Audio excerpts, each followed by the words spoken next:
Hello दोस्तों, आज हम लोग साइंस के मैराथन में नाइन्थ के साइंस के मैराथन में मोशन चैप्टर को कंप्लीट डिस्कस करेंगे। अच्छे से इस चैप्टर को समझिएगा। अगर आप अच्छे से इस चैप्टर को, जैसे इस चैप्टर 2 से 2.5 घंटा में लगभग ख़त्म होगा, 2 घंटा में कोशिश करेंगे ख़त्म हो जाए। सब कुछ बेसिक कंसेप्ट, क्वेश्चन, प्रूफ सब कुछ इसमें बताया जाए। वो भी आसान भाषा में समझाया जाएगा ताकि आपकी समझदारी बेहतर हो सके। और इस वीडियो को देखने के बाद आपको इस चैप्टर का कोई और वीडियो देखने की ज़रूरत नहीं है, क्योंकि इसमें सारा कंसेप्ट, सारा क्वेश्चन, जो भी एनसीईआरटी में क्वेश्चन दिया हो, कंसेप्ट दिया हुआ है, सभी कुछ डिस्कस किया जाएगा। प्रूफ है, कंसेप्ट है, सब कुछ। शुरू करते हैं गति से। गति। देखिए, वस्तु कहते हैं, गति होता है, एक विराम होता है। क्या बोलते हैं? देखेंगे इस बात को कि एक को कहते हैं गति, मोशन में कहते हैं गति, कहते हैं गति या मोशन। एक को कहते हैं विराम। क्या कहते हैं? विराम। तो किसी वस्तु को विराम का मतलब अस्थिर, विराम का मतलब क्या है? विराम का मतलब एट रेस्ट। किसी वस्तु को गति में कब कहते हैं और किसी वस्तु को विराम में कब कहते हैं? गति में कहने का मतलब है कोई वस्तु जिसमें क्या है? मोशन है, गति है। गति का मतलब एक स्थान से दूसरे स्थान तक चला जाता है, तो उसको कौन सी कहते हैं? गति में। अगर कोई वस्तु एक ही स्थान पर बनी रहती है तो उसे क्या कहते हैं? अस्थिर। अगर समय के साथ, मान लीजिए कि हम 10 बजे इसको देखें, इस पॉइंट पर 11 बजे चल गया, 11 बजे कहीं अलग पॉइंट पर चल गया, तो कुछ तो मोशन किया होगा, कुछ तो गति किया होगा। यदि कोई वस्तु समय के साथ अपना स्थान बदल ले, अपना स्थान परिवर्तन कर ले, तो उसे गति की स्थिति कही जाती है। यदि कोई वस्तु समय के साथ अपना स्थान ना बदले, जहाँ है 10 बजे भी यहीं देखे, 11 बज गया तो भी यहीं देखे, इसका मतलब क्या है? मोशन नहीं किया, स्थिर में। दोनों का परिभाषा क्या हुआ? यदि कोई वस्तु समय के साथ अपना अवस्था परिवर्तन कर ले, जहाँ था वहाँ नहीं रहे, तो उसे कौन सी कहते हैं? गति की स्थिति में कहते हैं। यदि कोई वस्तु समय के साथ अपना स्थिति में परिवर्तन ना करे तो उसे कौन सी कहते हैं? विराम की स्थिति में कहते हैं। दोनों परिभाषा समझ में आ गया होगा। यदि स्थान समय के साथ स्थान परिवर्तन करे तो गति, और समय के साथ स्थान परिवर्तन ना करे तो कहते हैं विराम, रेस्ट। जब कोई वस्तु समय के साथ अपना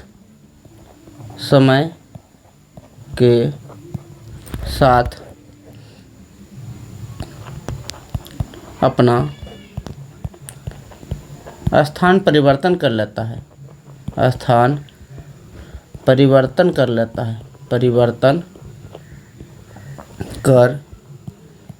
है, गति। यदि जब कोई वस्तु समय के साथ अपना स्थान परिवर्तन कर लेता है तो उसे गति की स्थिति में कहा जाता है, यानी मोशन में है, गति की स्थिति में कहा जाता है, गति की स्थिति में कहा जाता है। समझिए। और स्थान परिवर्तन समय के साथ ना करें उसे रेस्ट की स्थिति में कहेंगे। परिभाषा क्या होगा? जब कोई वस्तु समय के साथ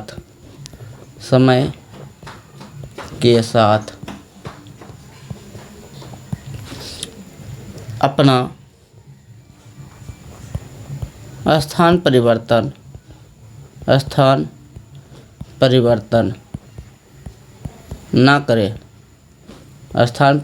ना करे, जहाँ वहीं रहे, तो उसे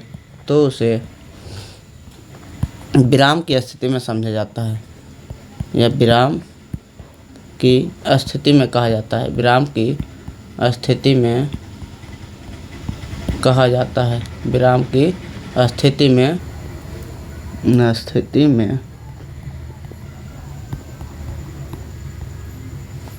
कहा जाता है। तो इन दोनों बातों को समझ गए। अगर समय के साथ स्थिति में अपना स्थान परिवर्तन कर ले, समय के साथ कोई वस्तु अपना स्थान परिवर्तन कर ले तो गति में कहा जाता है। यदि समय के साथ कोई वस्तु अपना स्थान परिवर्तन ना करे तो उसे विराम की स्थिति में कहा जाता है। इस बात को हम समझ लिए। उसके बाद इसमें जो देखते हैं,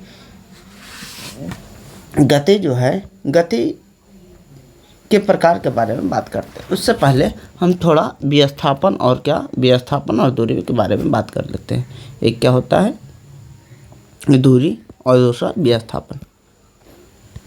दूरी और विस्थापन। दूरी का अंग्रेजी होता है डिस्टेंस। दूरी का अंग्रेजी क्या होता है डिस्टेंस। And displacement.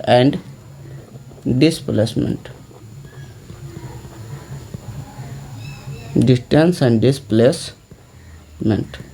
डिस्टेंस और डिस्प्लेसमेंट के बारे में अच्छे से समझिएगा बात को। डिस्टेंस और डिस्प्लेसमेंट का मतलब क्या होता है। डिस्टेंस का मतलब होता है कि आप कितना दूरी, जैसे मान लीजिए ए से बी गए, ए से बी जाने का रास्ता क्या है इस प्रकार है, यहाँ गए उसके बाद बी गए, तो जो रास्ता से गए रास्ता की लंबाई मापेंगे उसको क्या कहेंगे दूरी कहेंगे। क्या कहेंगे दूरी कहेंगे। लेकिन विस्थापन क्या है, यहाँ से सीधा यहाँ की दूरी, सबसे छोटी दूरी सीधी दूरी देखेंगे तो इसे क्या कहेंगे विस्थापन। दूरी और विस्थापन में अंतर समझ में आ रही होगी। दो बिंदुओं के बीच रास्ते की कुल लंबाई को क्या कहा जाता है दूरी कहा जाता है, जबकि दो बिंदुओं के बीच सबसे छोटी जो दूरी होती है उसको क्या कहा जाता है विस्थापन कहा जाता है। तो अच्छे से रास्ता, जिस प्रकार रास्ता है, मान लीजिए कि ए से बी जाने का जो रास्ता है टेढ़ी मेढ़ी रास्ता है, तो ऐसे करके है, तो ये हमारा क्या हुआ, इस रास्ते से हम गए तो ये हमारा दूरी हुआ, क्या हुआ दूरी। लेकिन अगर सीधा चल गए तो क्या हुआ विस्थापन। तो सीधा गए तो छोटा पड़ा, तो कहेंगे किसी वस्तु के द्वारा रास्ते की गई रास्ते की कुल लंबाई को दूरी कहते हैं, जबकि दो बिंदुओं के बीच सबसे छोटी दूरी को क्या कहते हैं विस्थापन कहते हैं। तो बात को समझ रहे होंगे। दूरी और विस्थापन लिख देते हैं। दूरी और विस्थापन समझ तो गए होंगे। चलिए लिखते हैं। दूरी क्या होता है। दूरी किसी वस्तु द्वारा तय की गई रास्ते की कुल लंबाई। किसी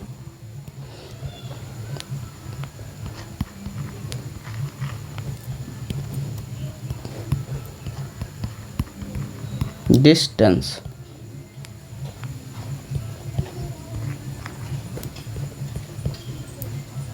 किसी वस्तु द्वारा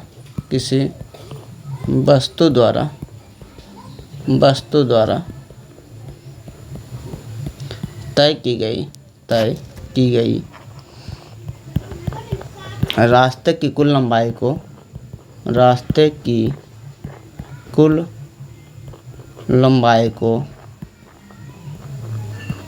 क्या कहते हैं दूरी कहते हैं।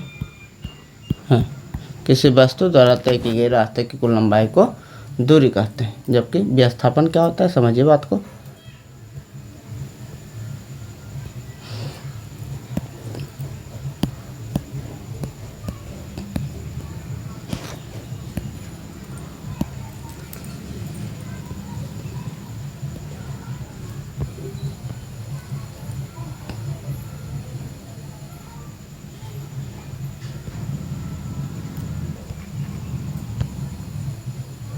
एक मिनट।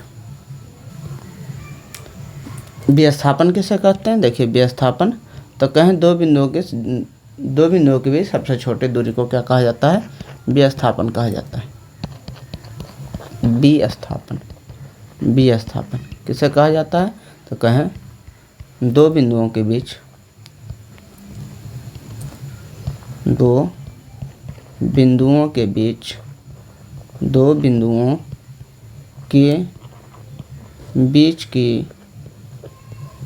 सबसे छोटी दूरी को विस्थापन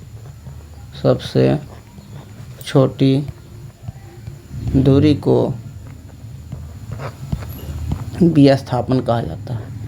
विस्थापन कहा जाता है। दो बिंदुओं के बीच सबसे छोटी दूरी को विस्थापन कहा जाता है। लेकिन दूरी पूछेगा तो दूरी का क्या होगा। दूरी किसी वस्तु द्वारा तय की गई पथ की कुल लंबाई क्या होती है दूरी। डिस्प्लेसमेंट होता है PLACEMENT। विस्थापन का अंग्रेजी जो होता है। देखते हैं आगे। दूरी विस्थापन समझ में आ गया होगा। दूरी क्या होती है किसी वस्तु द्वारा तय की गई रास्ते या पथ की कुल लंबाई को क्या कहते हैं? दूरी कहते हैं। जबकि दो बिंदुओं के बीच सबसे छोटी दूरी को क्या कहते हैं? विस्थापन कहते हैं। तो अब देखते हैं, दूरी विस्थापन देख लिए, इस पर कुछ आधारित क्वेश्चन देख लेते हैं। दूरी क्या होता है, विस्थापन क्या होता है, इस पर आधारित कोई क्वेश्चन देख लेते हैं ताकि आपको समझने में दूरी और विस्थापन को आसान हो जाए। देखिए क्वेश्चन लिखते हैं। कोई व्यक्ति उत्तर की तरफ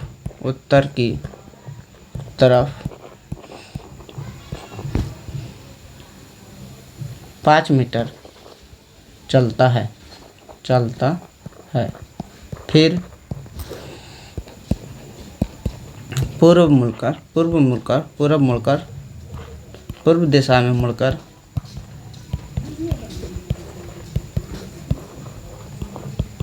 12 मीटर चलता है। कितना? 12 मीटर चलता है। पूर्व दिशा में मुड़कर कितना चलता है? 12 मीटर चलता है। तो उसके द्वारा तय दूरी एवं विस्थापन ज्ञात करें। तो उसके द्वारा तय दूरी एवं विस्थापन ज्ञात करें।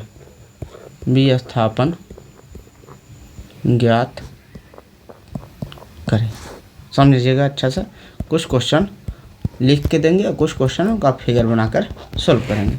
कहा कोई व्यक्ति उत्तर, दक्षिण, पूर्व, पश्चिम, अगर आपको पता होगा, अगर ज्योग्राफी जिन्होंने पढ़े होंगे तो उसमें पता होगा कि ऊपर जो होता है उत्तर होता है मानचित्र पर, नीचे जो होता है दक्षिण होता है। क्या होता है? दक्षिण। राइट हैंड साइड में होता है पूर्व और इधर क्या होता है? लेफ्ट हैंड साइड में होता है पश्चिम। क्वेश्चन क्या कह रहा है? पश्चिम। क्वेश्चन कह रहा है कि कोई व्यक्ति उत्तर की तरफ 5 मीटर चला। मान लीजिए एक पॉइंट से स्टार्ट किया, उत्तर की तरफ कितना गया? 5 मीटर गया। समझे? 5 मीटर गया। आगे कह रहा है कि पूर्व की दिशा में मुड़कर, पूर्व को किधर है? पूर्व इधर है। यहाँ से पूर्व माने इस दिशा में पूर्व होती है। तो यहाँ से यहाँ मुड़कर कितना? 12 मीटर चला। कितना मीटर? 12 मीटर चला। तो कह रहा है इसका दूरी और विस्थापन बतावे। तो दूरी तो रास्ता का दूरी कितना होगा? दूरी रास्ते की कुल लंबाई होती है। तो दूरी 5 मीटर गया, अब फिर 12 मीटर गया, तो 12 5 कितना हुआ? तो 12 5 17 मीटर हमारा दूरी हो गई। कोई दिक्कत नहीं। विस्थापन क्या बोले? विस्थापन बोले रास्ते की कुल लंबाई क्या होती है? विस्थापन होती है। तो विस्थापन तो यही होगा, विस्थापन यही होगा। विस्थापन हम अभी विस्थापन को क्या मान लेते हैं? यक्स मान लेते हैं। कौन सा विस्थापन होगा? यहाँ विस्थापन होगा। विस्थापन यही होगा। इसको भी क्या मान लेते हैं? यक्स मान लेते हैं। अब देखिए कि उत्तर से पूरब मिला, तो उत्तर से पूरब के बीच कोण कितना? चारों दिशा में कोण कितना बनता है? कोई भी दिशा से कोई दिशा जाएगा लगातार वाला, तो इसमें कोण कितना बना है? 90 डिग्री बनता है। 90 डिग्री मतलब समकोण त्रिभुज। जब भी समकोण त्रिभुज आए तो एक पाइथागोरस प्रमेय होता है। वो क्या कहता है कि 90 डिग्री के सामने की भुजा का वर्ग, 90 डिग्री के सामने की भुजा का वर्ग, यानी ये 90 डिग्री इसके सामने की भुजा हमारा यक्स माने, जिसको विस्थापन माने। तो विस्थापन के लिए जब निकालेंगे तो देखिए जो 90 के सामने कितना? यक्स। तो यक्स का स्क्वायर कीजिए, बचा हुआ दोनों है उसका स्क्वायर करके जोड़ दीजिए। 5 का स्क्वायर प्लस 12 का स्क्वायर, तो कितना हुआ? यक्स का स्क्वायर बराबर 5 का स्क्वायर 25, 12 का स्क्वायर कितना होता है? 144। यक्स स्क्वायर बराबर 25 144 कितना होगा? 169। तो यक्स का मान कितना होगा? 169 का रूट ओवर, 169 का रूट ओवर कितना होगा? हमारा 13 होगा। 169 का रूट ओवर कितना होगा? हमारा 13 होगा। आगे बढ़ते हैं। इस प्रकार के एक क्वेश्चन आपके लिए लिख देते हैं ताकि आप इसे अच्छे से करें। क्या क्वेश्चन है? क्वेश्चन है क्वेश्चन नंबर 2। क्वेश्चन नंबर 1 देते हैं, क्वेश्चन नंबर 2 देते हैं। देखिए क्वेश्चन नंबर 2 जो कह रहा है इसमें वो ये कह रहा है कि कोई वस्तु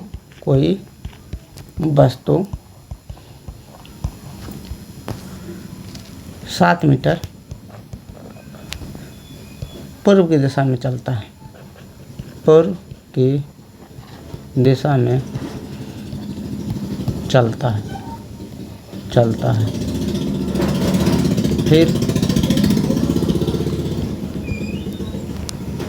फिर दक्षिण की दिशा में मुड़कर, फिर दक्षिण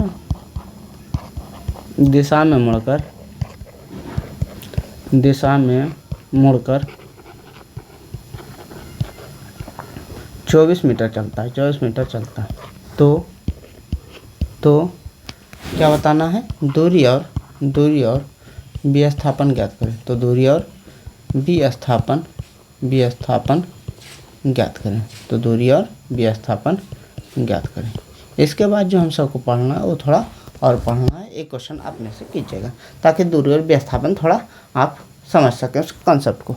देखिए बढ़ते हैं, जैसे ही आगे बढ़ते हैं तो समझते हैं। एक सदिश राशि होती है, एक सदिश राशि, एक अदिश राशि होती है।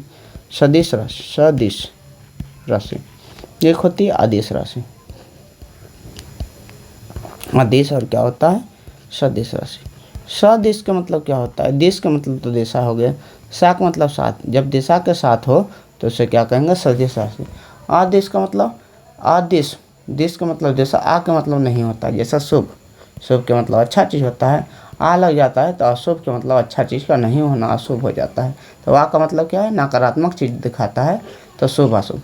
वैसे देखें वैसी राशि जिसमें दिशा जरूरी नहीं, दिशा नहीं हो तो उसको क्या कहते हैं, आदेश राशि। वैसी राशि जिसमें दिशा हो तो उसे क्या कहते हैं, सदिश राशि कहते हैं। तो इन दोनों के बीच आपको थोड़ा इस बात का ध्यान रखना है। कौन सा सदिश होता है, इसको कहते हैं स्केलर। क्या बोलते हैं, स्केलर, SCALR। स्केलर क्वांटिटी इसको कहते हैं vector quantity, VECTOR, vector quantity. समझिए परिभाषा क्या होगा, ऐसा वस्तु, देखिए कोई भी वस्तु होता है उसमें दो चीज़ आता है। क्या होता है, एक तो परिमाण होता है। परिमाण का मतलब मान होता है। 5 kg है तो 5 kg इसका मान हुआ। उसके बाद दूसरा दिशा भी हो भी सकता है, नहीं भी हो सकता है। परिमाण होना तो बहुत ही जरूरी है। अगर कोई वस्तु है तो उसमें कुछ लंबाई होगा, कुछ द्रव्यमान होगा, ऐसा कुछ होगा। मान लीजिए 2 सेंटीमीटर है तो 2 सेंटीमीटर हमारा क्या है, परिमाण। उसका मान जो है उतना रहबे करेगा, लेकिन कभी दिशा होगा भी, कभी दिशा नहीं होगा। जैसे हम कह दिए कि हम बल लगा रहे हैं तो पूछेगा बल लगा रहे हैं किधर की तरफ बल लगा रहे हैं, तो बल लगा रहे हैं किधर की तरफ जैसे पूछा तो उसमें दिशा है। एक मतलब क्या है, वो हमारा सदिश राशि है। वो क्या है, सदिश राशि है। लेकिन हम बोले 5 kg, 5 kg द्रव्यमान है तो कोई नहीं पूछेगा किधर की तरफ द्रव्यमान है। 5 kg है तो है, द्रव्यमान में किधर की तरफ क्या होता है, द्रव्यमान कोई में कोई दिशा नहीं होती। द्रव्यमान क्या होगा, दिशा नहीं होगी तो आदेश राशि। तो लिखेंगे आदेश राशि की परिभाषा, वैसा राशि जिसमें केवल परिमाण हो, कौन सी आदेश राशि कहलाता है। वैसा राशि जिसमें परिमाण के साथ साथ दिशा भी हो उसे क्या कहते हैं, सदिश राशि कहते हैं। परिभाषा समझ में आ गया। परिमाण तो सब में रहेगा ही, आदिश है तो इसमें दिशा नहीं रहेगी, सदिश है तो इसमें दिशा होगी। तो कहें वैसा राशि, आदेश में लिखेंगे वैसा राशि जिसमें केवल परिमाण हो, जिसमें केवल परिमाण हो उसे क्या कहते हैं, आदेश राशि कहते हैं। लिखिए वैसा भौतिक राशि, भौतिक में जो भौतिक में पढ़ते हैं, फिजिक्स में पढ़ते हैं, उसे भौतिक राशि कहते हैं। भौतिक राशि जिसे नापा या तौला जा सके। भौतिक राशि जिसमें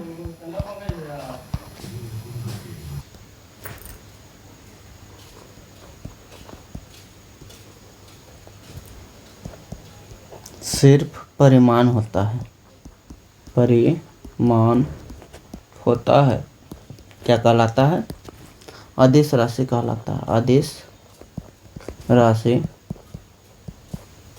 कहलाता है। वैसा राशि जिसमें सिर्फ परिणाम होता है क्या कहलाता है, आदेश राशि कहलाता है। वैसा राशि जिसमें परिमाण के साथ साथ, या भौतिक राशि लिख दीजिए, वैसा भौतिक राशि जिसमें परिमाण के साथ साथ, यानी उसका मान हो उसके साथ साथ, परिमाण के साथ साथ उसकी दिशा भी हो, उसकी दिशा भी हो, क्या कहलाता है, कहलाता है सदिश राशि। सदिश राशि क्या बोले, वैसे भौतिक राशि जिसमें केवल परिणाम हो, सदिश आदेश राशि कहलाता है। वैसी भौतिक राशि जिसमें परिणाम के साथ साथ क्या हो, दिशा भी हो, उससे क्या कहते हैं, सदिश राशि कहते हैं। अच्छे से इस बात को समझिएगा। जैसे मैं उदाहरण याद रखना है बहुत अच्छे से कि दूरी जो है, दूरी से बनता है चाल, ये सब जो है आयतन, लंबाई, तापमान, विद्युत धारा, ये सब क्या है आदेश राशि। विद्युत धारा, द्रव्यमान, ऊर्जा, कार्य, शक्ति, ये सब क्या है आदेश राशि। आपको ध्यान रखना पड़ेगा। सदिश राशि कौन से हैं? सदिश राशि के जैसे में ध्यान रखना है, जैसे हो गया बल हो गया, भार हो गया, बल हो गया, भार हो गया, बल हो गया, भार हो गया, त्वरण हो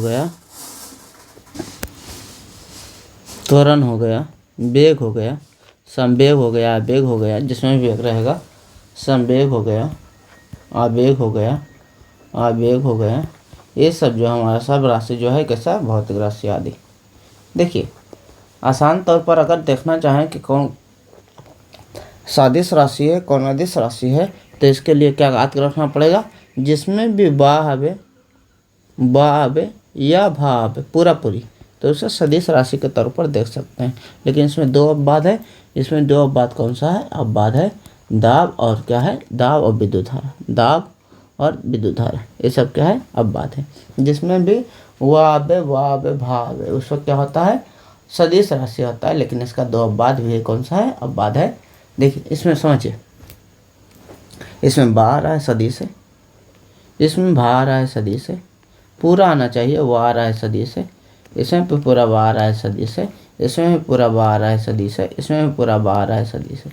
तो इस प्रकार की राशि जो होती है सदिश राशि होती है। जैसे भार हो गया वा बा या भा आवे। लेकिन इसके अब बाद में याद रखना है दाब में तो बा आ रहा है, विद्युत धारा में बा आ रहा है, लेकिन ये दोनों क्या है अदिश राशि है। तो ये दोनों का अब बाद में ध्यान रखिए अच्छे से। इस बात को अगर ध्यान रखते हैं तो आपको किसी भी एग्जाम में कोई भी क्वेश्चन आता है तो दिक्कत आपको नहीं होगा। बा वा भा ये सब क्या होती है, जो जिसमें ये तीनों आवे वो सदिश राशि होती है। क्या होती है? सदिश राशि होती है। लेकिन इसके कुछ अपवाद जिसमें दाब में बा आ रहा है लेकिन है अदिश राशि। विद्युत धारा में भी आ रहा है, इस है अदिश राशि। तो अगर इस बात को याद रखिएगा तो आपको बातें को याद रखने में आसानी होगी। एक चीज़ जो आदेश राशि होगी वो हमेशा या तो जीरो हो सकता है या पॉजिटिव होगा। क्या होगा? या तो जीरो हो सकता है या पॉजिटिव होगा। लेकिन सदिश राशि जीरो भी हो सकता है, निगेटिव हो सकता है, जीरो भी हो सकता है, पॉजिटिव भी हो सकता है। तो सदिश राशि यानी दिशा है, तो दिशा का मतलब क्या हुआ 5 मीटर न गया, 10 मीटर न गया तो एक निगेटिव में चला गया। तो सदिश राशि जो है वो माइनस प्लस कुछ भी हो सकता है, जीरो भी हो सकता है। लेकिन आदिश राशि का भी माइनस नहीं हो सकता है। तो इस बात को ध्यान में रखना है। उसके बाद एक जो क्वेश्चन बहुत ज़्यादा पूछा जाता है वो क्वेश्चन क्या है देख लेते हैं। उसे कहता है दूरी और विस्थापन में अंतर बताओ। क्या पूछता है? क्वेश्चन पूछता है दूरी और विस्थापन में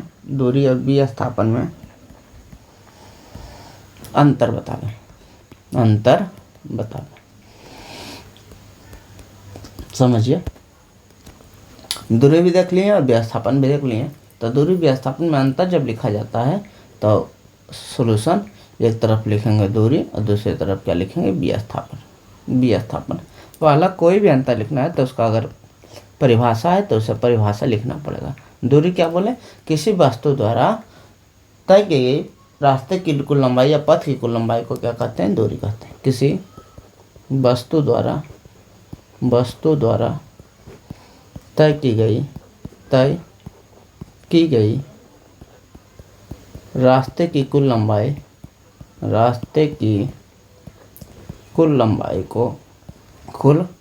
लंबाई को दूरी कहते हैं। क्या कहते हैं? दूरी कहते हैं। अब समझिए दूरी आदेश राशि या सदिश आती है अपना समझ जाएगा। इसमें वा नहीं है, बार आता है, सदिश है। ये क्या होगा? दूरी एक आदेश राशि। दूरी एक आदेश राशि। कैसी राशि है? आदेश राशि। अच्छा, जब आदेश राशि है तो इसका मान क्या हो सकता है? इसका मान जीरो हो सकता है या पॉजिटिव हो सकता है। इसका मतलब क्या हुआ? आदेश राशि का मान जीरो या पॉजिटिव। इसका मान जो हो सकता है मान शून्य धनात्मक हो सकता है। पॉजिटिव का मतलब क्या हुआ? धनात्मक धनात्मक हो सकता है। ए इसमें क्या, इसके इधर क्या लिखेंगे, व्यस्थापन। व्यस्थापन की परिभाषा क्या बोले, दो बिंदुओं के बीच सबसे छोटी दूरी को क्या कहा जाता है, व्यस्थापन कहा जाता है। दो बिंदुओं के बीच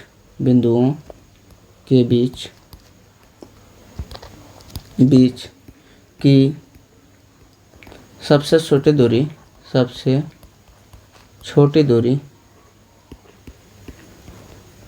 व्यस्थापन कहलाती है। व्यस्थापन कहलाती है, ठीक है, व्यस्थापन कहलाती है। अब समझिए, व्यस्थापन अगर कहती हैं तो एक चीज़ अच्छे से ध्यान रखिएगा, व्यस्थापन सदिश है या दिश है, तो इसमें वा पूरा आ रहा है, वा पूरा आ रहा है कि इसका मतलब क्या है, सदिश है। क्या है, सदिश है। तो सदिश है, सदिश क्या हो सकता है, निगेटिव भी हो सकता है, पॉजिटिव भी हो सकता है, जीरो हो सकता है। पहले लिखेंगे यह कैसी राशि है, यह एक सदिश राशि है। कैसी राशि है, सदिश राशि है, यह एक सदिश राशि है। तीसरा बात, इसका मान क्या हो सकता है, इसका मान अगर सदिश है तो इसका मान जो हो सकता है, इसका मान ऋणात्मक शून्य और ऋणात्मक शून्य या धनात्मक हो सकता है, या धनात्मक हो सकता है, तो इन तीनों पॉइंट को याद रखिएगा। जब भी क्वेश्चन पूछता है दूरी और व्यस्थापन में अंतर बतावे, आसानी से आप बता सकते हैं। अब आगे बढ़ते हैं। कह रहा है, क्वेश्चन कह रहा है, क्वेश्चन है अगला जो टॉपिक है वो सरल रेखीय गति है। क्या, सरल रेखीय गति। सरल रेखीय गति का मतलब क्या हुआ, सरल रेखीय गति, स्ट्रेट लाइन मोशन। क्या है, स्ट्रेट लाइन मोशन। इसका मतलब क्या है, यदि कोई वस्तु एक सरल रेखा यानी सीधी रेखा पर गति करती है, अपना स्थान परिवर्तन करता है, तो उसे क्या कहते हैं, सरल रेखीय गति कहते हैं। यदि कोई वस्तु सीधी रेखा पर गति करती है तो उसे क्या कहते हैं, सरल रेखीय गति कहते हैं। इसका मतलब यदि कोई वस्तु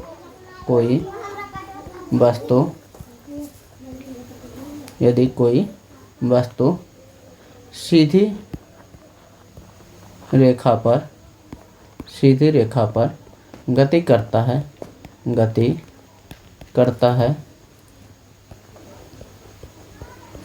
तो उसे सरल रेखीय गति कहा जाता है। सरल रेखीय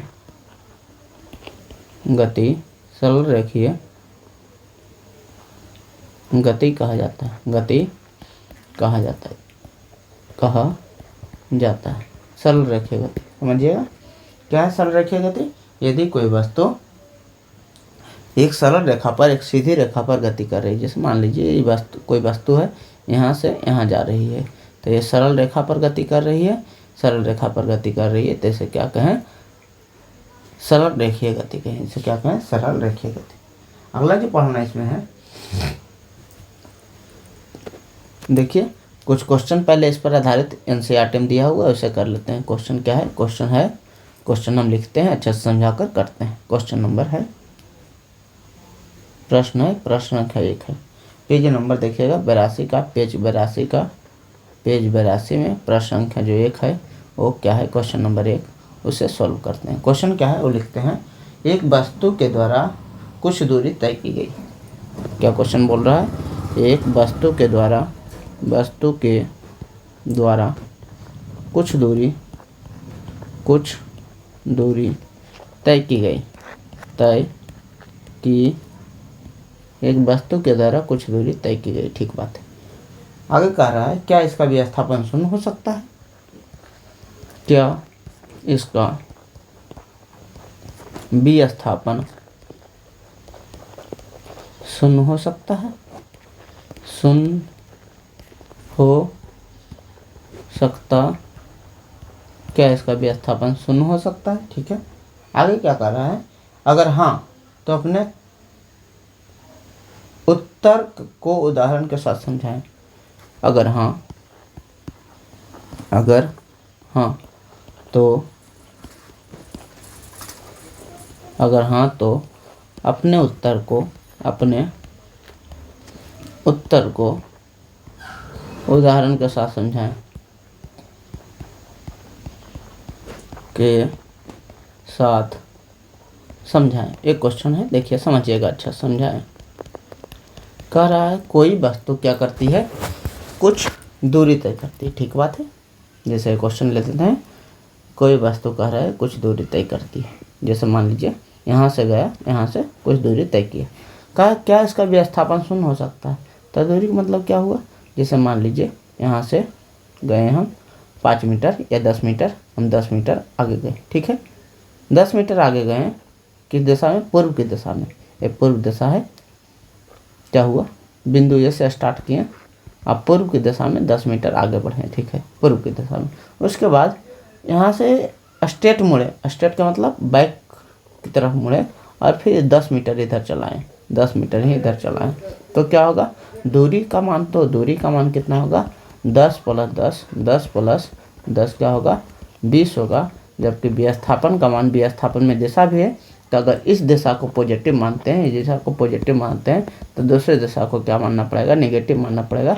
दिशा सदिश राशि है, विस्थापन जो सदिश राशि है, तो पॉजिटिव नेगेटिव सब हो सकता है। तो कितना होगा, यानी ए से चला था, घूर फिर के ए पर आ गया, तो इसकी विस्थापन कितनी होगी, सबसे छोटी दूरी, दो बिंदुओं की भी सबसे छोटी दूरी विस्थापन होती है, यहीं आ गई, तो विस्थापन कितनी हो गई, 0 हो गई। तो इसका उत्तर क्या होगा, कुछ कह रहा है एक वस्तु कुछ दूरी तय करती है। ठीक बात है। जो क्या इसका विस्थापन शून्य हो सकता है, हाँ लिखेंगे, हाँ इसका विस्थापन शून्य हो सकता है, शून्य हो सकता है। तो कह रहा है अगर शून्य हो सकता है तो इसको उदाहरण के साथ समझाएं। देखिए उदाहरण में क्या दिए, यदि कोई वस्तु, देखिए इस बात को लिख देते हैं, क्या लिखे, यदि कोई वस्तु, यदि उदाहरण में क्या लिखेंगे, उदाहरण में लिखेंगे यदि एक वस्तु पहले 10 मीटर पूर्व की ओर जाती है, पूर्व की दिशा में जाती है, और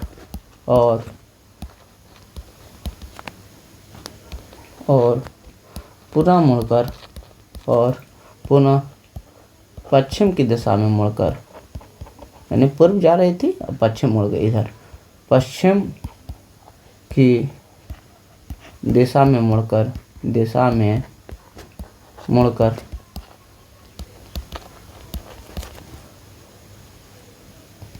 10 मीटर चलेगी, तो क्या होगा, मुड़कर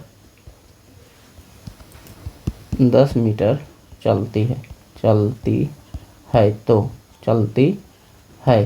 तो दूरी निकाले, दूरी तो कुछ तय हुआ। ठीक है, विस्थापन क्या हुआ, 0 हुआ। यही एग्जाम्पल हमको देने का रहा था, दोनों क्या होगा, विस्थापन या दूरी दोनों मीटर में होता है। दूसरा क्वेश्चन देखिए, क्वेश्चन नंबर 2 जो कह रहा है, क्वेश्चन नंबर 2 है, वो कह रहा है एक किसान 10 मीटर की भुजा वाले एक वर्गाकार खेत की सीमा पर, एक किसान 10 मीटर भुजा वाले एक वर्गाकार खेत की सीमा पर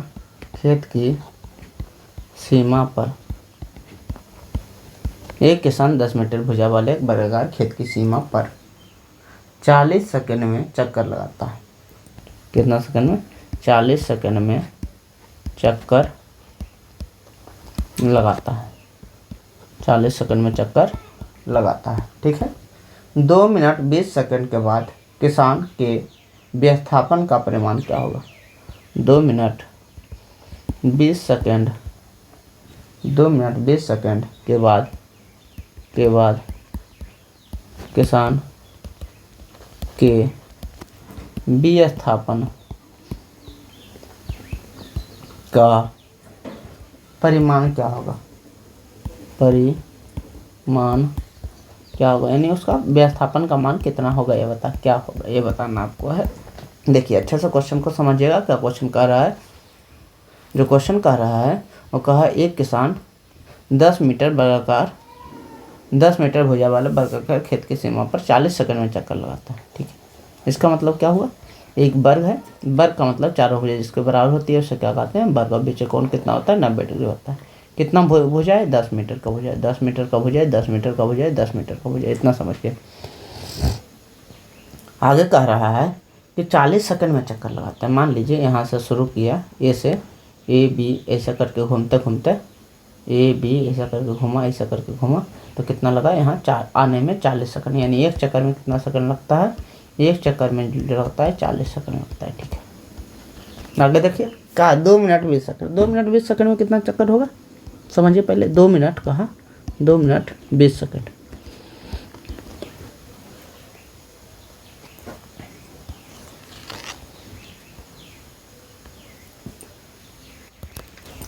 देखिए 2 मिनट 20 सेकंड का मतलब 2 मिनट का मतलब क्या हुआ, 1 मिनट में 60 सेकंड होता है प्लस 20 सेकंड, यानी पूरा कितना हुआ 140 सेकंड। कितना 120 प्लस 20 यानी कितना हुआ 140 सेकंड। 140 second 140 second. अब समझिए कि एक चक्कर में कितना लगता है, इसे 40 सेकंड का समय लगता है। तो हमको मान लीजिए 120 सेकंड खर्च करना है, तो 120 इसको चक्कर गुना करते हैं, 3 चक्कर कहते हैं। 3 चक्कर में कितना समय लगेगा, 3 चक्कर। सोचिए अगर एक चक्कर में 40 लगता है तो 2 चक्कर में 80 होगा, 3 चक्कर में 120 होगा। कितना होगा 120। 120 सेकंड जो होगा 3 चक्कर में पूरा हो जाएगा। यानी जहाँ चला था, यहाँ से ऐसे चला था, इस प्रकार इसे चला था, ऐसे चलते चलते 120 सेकंड में 3 चक्कर पहुँच यहीं आ जाएगा। उसके बाद हमारा पास सेकंड कितना बचा, हमारा पास 20 सेकंड बचा। कितना सेकंड बचा, 20 सेकंड। अब 20 सेकंड में कहें 40 सेकंड में जब पूरा चक्कर लगाता है, 20 सेकंड में आधा चक्कर लगाएगा। 20 सेकंड में क्या हो, आधा चक्कर लगाएगा। यानी 20 सेकंड में 40 सेकंड में पूरा जाता है। मान लीजिए ये बात समझिए कि 40 सेकंड में एक करता है, पूरा जाता है, तो 20 सेकंड में क्या इतना दूर जाएगा, 20 सेकंड में हाँ इतना दूर जाएगा। तो इसका व्यवस्थापन का मान कह रहा है, इसको व्यवस्थापन क्या, व्यवस्थापन को यक्ष मान लेते हैं, क्योंकि 20 सेकंड बचा हुआ है हमारे पास। 3 चक्कर तो पूरा हो गया, यानी 3 चक्कर पूरा हुआ तो ऐसे ये पर आ गया, कोई दिक्कत नहीं। उसके बाद जो 20 सेकंड गया तो 40 सेकंड में पूरा घूमता था, तो 20 सेकंड में आधा जाएगा। ये क्या होता है, 90 डिग्री होता है। पता है वर्ग में कोण कितना होता है, 90 होता है। तो ये कितना होगा, आधा चक्कर होगा। कितना, 20 सेकंड में कितना चक्कर होगा, आधा चक्कर। आधा चक्कर का मतलब कोण से कोण पर जाएगा। अब समझिए विस्थापन को माना कि विस्थापन बराबर, माना कि विस्थापन बराबर क्या हुआ, यक्स मान लिए। विस्थापन का मान कितना मान लिए, यक्स। तो यक्स के सामने की भुजा यक्स स्क्वायर, 90 डिग्री सामने की भुजा, 90 डिग्री सामने ये है, तो सामने की भुजा कितना, यक्स स्क्वायर बराबर 1 बचा 10, 1 बचा 10, 10 का स्क्वायर प्लस 10 का स्क्वायर, 10 का स्क्वायर प्लस जो बच गया उसका स्क्वायर, कर्ण का स्क्वायर रहा, जो बच गया लंबा स्क्वायर लार्ज स्क्वायर होता है। तो यक्स स्क्वायर 10 का स्क्वायर 10 होगा, 100 होगा, और इस 10 का स्क्वायर भी कितना होगा, 100 होगा। तो यक्स का स्क्वायर बराबर 200 होगा, तो यक्स बराबर कितना होगा, √200। √200 का मतलब कितना हुआ, 100 गुना 2 कर सकते हैं, 100 गुना कितना कर सकते हैं, 2 कर सकते हैं, यानी 10√2 मीटर हुआ इसका विस्थापन। अतः यक्स को क्या माने थे, विस्थापन माने थे। अतः विस्थापन बराबर जो मांगो, विस्थापन बराबर 20√2 मीटर हो गया। आंसर हो गया। बात को अच्छा समझिए, कह रहा था क्वेश्चन में 40 सेकंड में एक चक्कर पूरा करता है। ठीक है, 40 सेकंड में पूरा चक्कर पूरा। 2 मिनट 40 सेकंड, 2 मिनट में कितना हुआ, 120 सेकंड, और 2 मिनट और 20 सेकंड है, तो 2 मिनट में कितना हुआ, 2 गुना 60 120 सेकंड, और कितना हुआ 20 सेकंड और बचा है, तो 140 सेकंड। तो कहें एक चक्कर में लगता है 40 सेकंड, तो 2 चक्कर में 2 चक्कर में कितना 80 सेकंड लगेगा, 3 चक्कर में कितना 120 सेकंड। 120 सेकंड हटा दीजिए, यानी 120 सेकंड में तो घूर फिर कर ये पर आ जाएगा, तो बचा कितना 20 सेकंड। अगर एक चक्कर पूरा करने में 40 सेकंड लग रहा है, तो 20 सेकंड में आधा चक्कर पूरा होगा। आधा चक्कर पूरा हुआ, विस्थापन क्या बोले, 2 बिंदुओं के बीच सबसे छोटे दूरी विस्थापन होती है, तो ये हमारा क्या हुआ, विस्थापन हो गया आधा चक्कर के लिए। तो हम पूरा निकाल दिए विस्थापन का मान। तीसरा क्वेश्चन देखिए, क्वेश्चन नंबर 3। क्वेश्चन नंबर 3 क्या कह रहा है, क्वेश्चन नंबर 3 कह रहा है विस्थापन के लिए निम्न में कौन सही है। विस्थापन के लिए निम्न में कौन सही है, निम्न में कौन सही है। विस्थापन के लिए निम्न में कौन सही है। देखिए ये ऑप्शन क्या है, ऑप्शन ए में कह रहा है कि यह शून्य नहीं हो सकता, यह शून्य नहीं हो सकता है, पहला ए में कह रहा है। बी में क्या कह रहा है, बी में ही कह रहा है कि इसका परिमाण वस्तु द्वारा तय की गई दूरी से अधिक होगा, इसका परिमाण वस्तु द्वारा तय की गई दूरी से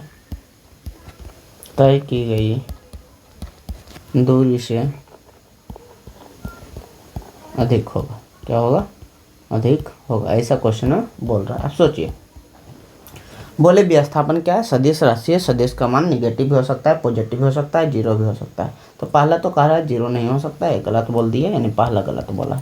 दूसरा क्या, इसका जो परिमाण होगा, इसका जो क्या होगा, परिमाण होगा। देखिए दूरी जो होता है पॉजिटिव और जीरो हो सकता है, यानी बड़ा वाला, लेकिन विस्थापन नेगेटिव भी हो सकता है ना। तो दूरी समझिए अपने से कि दूरी जो है, विस्थापन तो ये है, दूरी क्या है, दूरी ऐसा कैसे करके जा सकता है। तो दूरी बड़ा होगा, विस्थापन कभी बड़ा नहीं, विस्थापन हमेशा छोटा या बराबर होगा। तो इसका परिमाण वस्तु द्वारा तय की गई दूरी से बड़ा होगा, ये गलत। तो विस्थापन कभी बड़ा नहीं होगा, तो ये भी गलत है। आंसर में क्या लिखा जाएगा, आंसर में लिखा जाएगा, आंसर में क्या लिखा जाएगा, आंसर में लिखा जाएगा ये दोनों, यह दोनों कथन, ये दोनों कथन गलत है, ये दोनों कथन असत्य है, असत्य। समझ गए होंगे। आगे जब टॉपिक है, अगला जो टॉपिक है उसका हेडिंग देते हैं, उसमें है एक समान गति और असमान गति, एक समान गति और असमान गति। अच्छा समझिएगा, एक समान गति, एक समान गति, एक समान गति, और दूसरा क्या है, और दूसरा जो इसमें है उसको बोलते हैं असमान गति, असमान गति। इसको एक समान गति एक बोलते हैं, एक को क्या बोलते हैं, असमान गति। एक समान गति को अंग्रेजी में कहते हैं यूनिफॉर्म मोशन, यूनिफॉर्म मोशन। असमान गति को कहते हैं अनयूनिफॉर्म मोशन, या non uniform motion, non uniform motion. क्या मतलब क्या है दोनों का, आसान भाषा में समझिए बात को, उसके बाद लिखना स्टार्ट करेंगे। यदि कहें कि एक घंटा में कोई जो कार है 60 मीटर जाती है, तो 2 घंटा में कितना जानी चाहिए, 120 मीटर जानी चाहिए, 120 मीटर। 3 घंटा, अगर मान लीजिए 4 घंटा है तो 1 घंटा में 60 किलोमीटर, तो 4 घंटा में कितना जाना चाहिए, 4 घंटा में जाना चाहिए 6 चौक 24, यानी 240 किलोमीटर। अगर समान समय में 1 घंटा में यहाँ जा रहा है तो 1 घंटा में आगे भी सेम जा रहा है। जैसे कहें 1 घंटा, मान लीजिए 1 घंटा में कितना, 1 घंटा में ये 60 किलोमीटर गया, कितना हुआ, 60 किलोमीटर गया। आगे 2 घंटा, 1 घंटा में भी, अगला 1 घंटा में भी 60 किलोमीटर ही गया। तो इसे कहते हैं समान गति। जब समान समय अंतराल में समान दूरी तय की जाती है तो उसे कहते हैं समान गति। असमान गति का मतलब क्या होता है, मान लीजिए पहला घंटा एक घंटा में 60 किलोमीटर कोई गया, और दूसरा घंटा 1 घंटे में मान लीजिए 100 किलोमीटर चल गया। तो अलग अलग सेम समय में अलग अलग दूरी तय की जा रही है, तो इसे कहते हैं असमान गति। परिभाषा क्या है, परिभाषा का मतलब सीधा सीधा है, अगर कोई वस्तु समान समय में समान दूरी तय करे तो उसे कहते हैं एक समान गति। यदि कोई वस्तु समान समय में अलग अलग दूरी तय करे तो उसे क्या कहते हैं, असमान गति। समझ में आया होगा, अच्छे से लिख देते हैं इस बात को। देखिए कंसेप्ट अच्छा समझिएगा, परिभाषा अपने से याद रहेगा, कंसेप्ट को ही अच्छा से समझना आपको है। क्या है, क्या परिभाषा बोले, परिभाषा बोले जब कोई वस्तु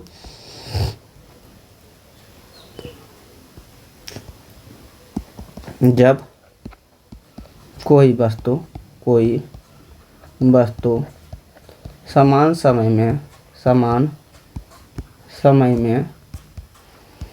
समान दूरी तय करती है, समान दूरी तय करती है, तो उसे एक समान गति कहा जाता है, एक समान गति कहा जाता है। उदाहरण दे देते हैं, जैसे में फिगर पाते हैं, कहें यहाँ से 1 किलोमीटर गया, 1 घंटा में जो गया 80 किलोमीटर गया, अगला भी 1 घंटा में कितना गया, 80 किलोमीटर ही गया, तो इसे कहेंगे एक समान गति। अगला क्या है, अगला है असमान गति। असमान गति का मतलब जब कोई वस्तु समान समय में अलग अलग दूरी तय करती है। जब कोई वस्तु समान समय में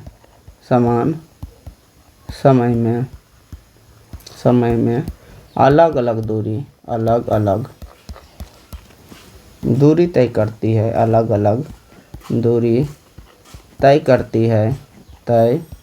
करती है, तो उसे असमान गति कहा जाता है। तो उसे क्या कहा जाता है, असमान गति कहा जाता है। बात को अच्छे से समझ गए होंगे, समान और समान गति। उदाहरण जैसे में क्या लिखेंगे, जैसे में लिखेंगे, मान लीजिए फिगर में देखेंगे 1 घंटा में 50 किलोमीटर चला, अगला जो 1 घंटा है, अगला 1 घंटा है, उसमें 80 किलोमीटर चल गया। यानी अलग अलग समय में अलग अलग क्या है, दूरी कवर कर रहा है, तो उसे क्या कहेंगे, असमान गति कहेंगे। अगर चाल जो रहे एक समान रहे, चाल अगर सेम रहे, देखिए 1 घंटा में 80 किलोमीटर, 1 घंटा में चाल सेम है तब, तो उसे कहते हैं एक समान गति। अगर चाल गलत अलग है तो उसे क्या कहते हैं, असमान गति। आप परिभाषा के साथ रखना है, समान समय में समान दूरी समान गति, एक समान गति, समान समय में अलग अलग दूरी असमान गति। अच्छे से इस कंसेप्ट को क्लियर आपके दिमाग में, मस्तिष्क में हो गया होगा। एक को कहते हैं औसत गति। ये क्या होता है समझिए, क्या है, टॉपिक है औसत गति। औसत गति, औसत चाल बोलते हैं। औसत चाल या औसत वेग, एवरेज स्पीड। एवरेज स्पीड का मतलब क्या होता है, एवरेज स्पीड का मतलब होता है जितना दूरी, कुल दूरी बटा कुल समय को क्या कहते हैं, एवरेज स्पीड कहा जाता है। एवरेज स्पीड का मतलब क्या है, किसी वस्तु द्वारा तय की गई कुल दूरी और कुल समय के अनुपात का मतलब बट्टे को क्या कहते हैं, यानी कुल दूरी बटा कुल समय को क्या कहते हैं, औसत चाल कहते हैं। तो किसी वस्तु द्वारा तय की गई कुल दूरी और उसके द्वारा जो लगा कुल समय है, उसके अनुपात का मतलब क्या होता है, बट्टे को क्या कहते हैं, औसत चाल कहते हैं। जब भी औसत चाल पूछेगा, इसका मतलब क्या होगा, कुल दूरी बटा कुल समय होगा। चलिए शुरू करते हैं। इसका परिभाषा क्या होगा, परिभाषा होगा किसी वस्तु द्वारा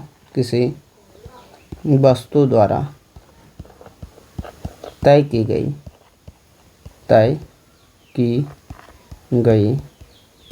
कुल दूरी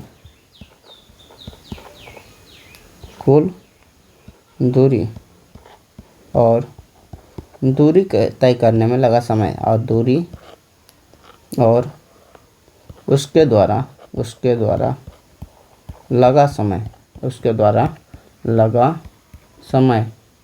लगा कुल समय के अनुपात को औसत चाल कहते हैं। औसत चाल कहते हैं। समझिए बात को अच्छे से, क्या बोल दिए कि औसत चाल क्या होता है। तो औसत चाल जो होता है, कुल दूरी, किसी वस्तु द्वारा लगाई गई कुल दूरी बट उसके द्वारा लगाया गया कुल समय, इसी को क्या कहते हैं, औसत चाल कहते हैं। औसत चाल बोलते हैं। अच्छे से समय, कुल दूरी बटा कुल समय को क्या बोलते हैं, औसत चाल बोलते हैं। अच्छा समझिए, देखिए एक क्वेश्चन इस पर करा देते हैं ताकि आपको धीरे धीरे कॉन्फिडेंस बिल्डअप होगा। इसका मतलब क्या हो रहा है समझिए अच्छे से। क्वेश्चन है, देखिए समझिए, क्वेश्चन लिखते हैं, एक वस्तु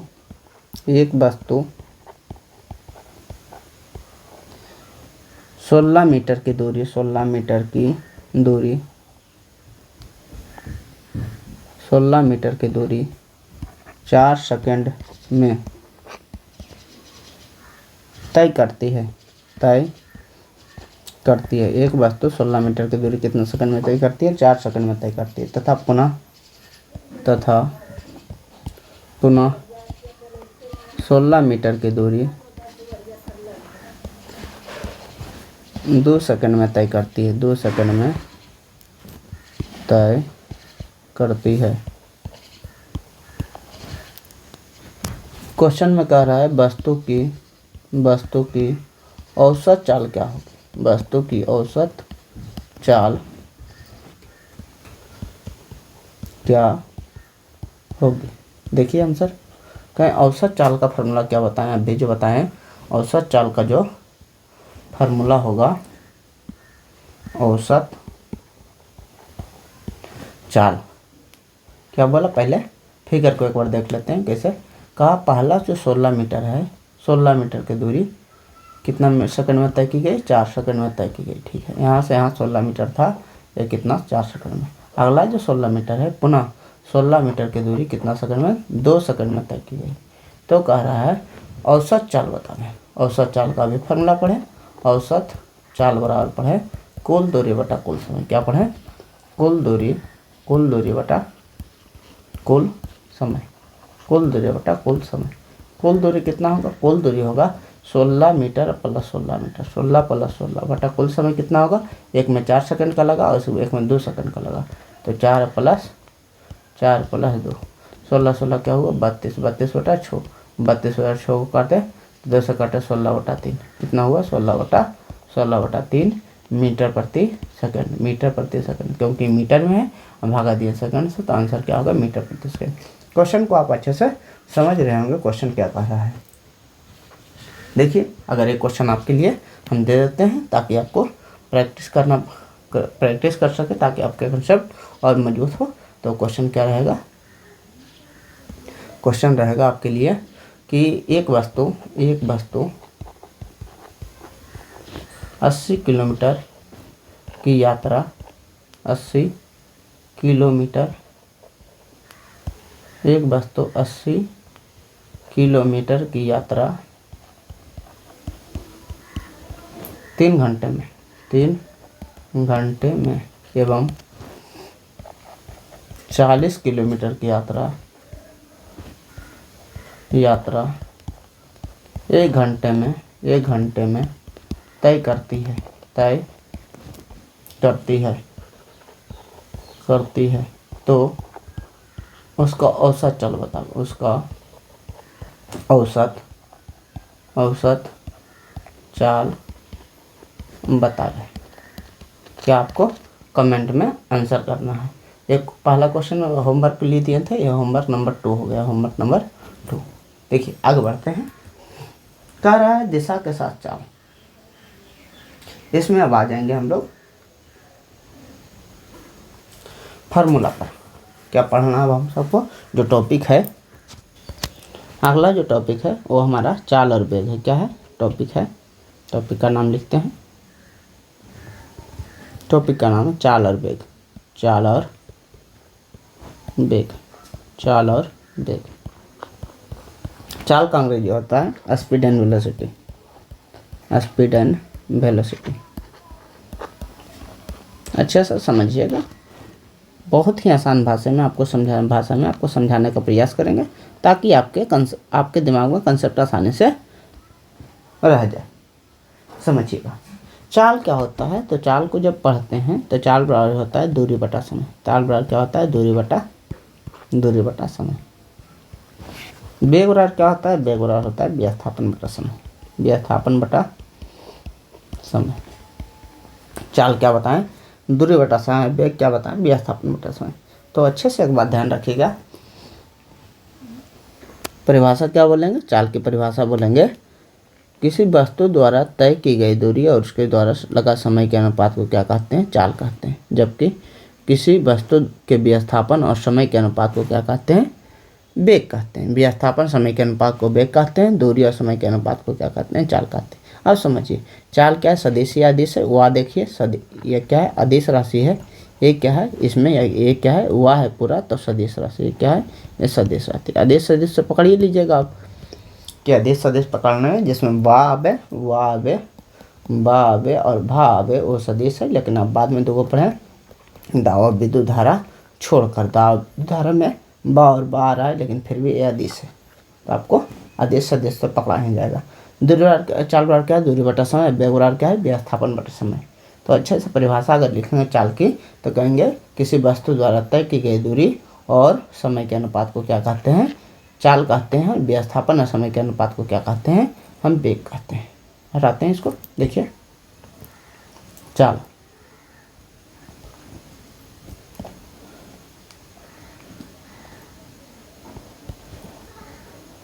चाल इसको अंग्रेजी में कहते हैं वेलो, स्पीड। स्पीड स्पीड क्या बोले, स्पीड का मतलब किसी वस्तु द्वारा तय की गई दूरी और समय के अनुपात को, किसी वस्तु द्वारा तय की गई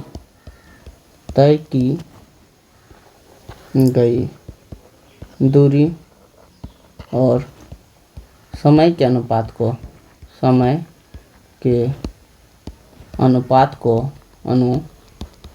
को क्या कहते हैं, चाल कहते हैं। एक चीज़ और अच्छे से अभी समझ लीजिए कि जो चाल होता है, चाल बराबर क्या बोले, चाल बराबर बोले दूरी बटा समय। जब बटा समय आवे तो उसको इकाई समय में तय दूरी को भी क्या कहेंगे, चाल। जब बटा में समय आवे तो उसको कहते हैं इकाई समय। या दूरी में परिवर्तन की दर क्या कहलाती है, दर भी बोलते हैं। बटा समय आता है तो उसको दर भी बोलते हैं, या इकाई समय में तय दूरी। तो दोनों की चीज़ बोलते हैं, तो अच्छे से ध्यान रखिएगा क्या क्या बोलते हैं इसको। बटा में जब समय आता है तो उसको हम लिख देते हैं, जब बटा में समय आता है तो चाल बराबर जो है दूरी बटा समय। इसकी परिभाषा कभी कभी किताब में जो लिखा जाता है, दूरी में परिवर्तन की दर, इसको क्या कहते हैं, इसको चाल को 2 परिभाषा में विभाजित करते हैं। दूरी में परिवर्तन की दर को क्या कहते हैं, दूरी में परिवर्तन की दर का मतलब बटा समय होता है। दूरी में परिवर्तन की दर को क्या कहते हैं, चाल कहते हैं। या दूसरा परिभाषा और इसका निकलता है, जो बटा समय में रहता है उसको परिभाषा फिजिक्स में कैसे लिखा जाता है इस बात को, तो इकाई समय में तय दूरी चाल कहलाती है। इकाई समय में नीचे है तो उसको इकाई बोलते हैं। इकाई समय में तय दूरी क्या कहलाती है, तय दूरी चाल कहलाती है। क्या कहलाती है, चाल कहलाती है। तो बात को अच्छे से, इसके बाद चाल कैसे राशि है, तो चाल हमारा कैसे राशि, आदेश या सदिश राशि है। तो चाल जो है वो इसमें बा नहीं आ रहा है तो आदेश राशि है। कैसे राशि, आदेश राशि है। अगर आदेश राशि है तो इसका मान क्या हो सकता है, शून्य हो सकता है या पॉजिटिव होगा। यदि आदेश राशि है तो आदेश का मान बताए थे, या तो शून्य होगा या पॉजिटिव होगा। इसका मान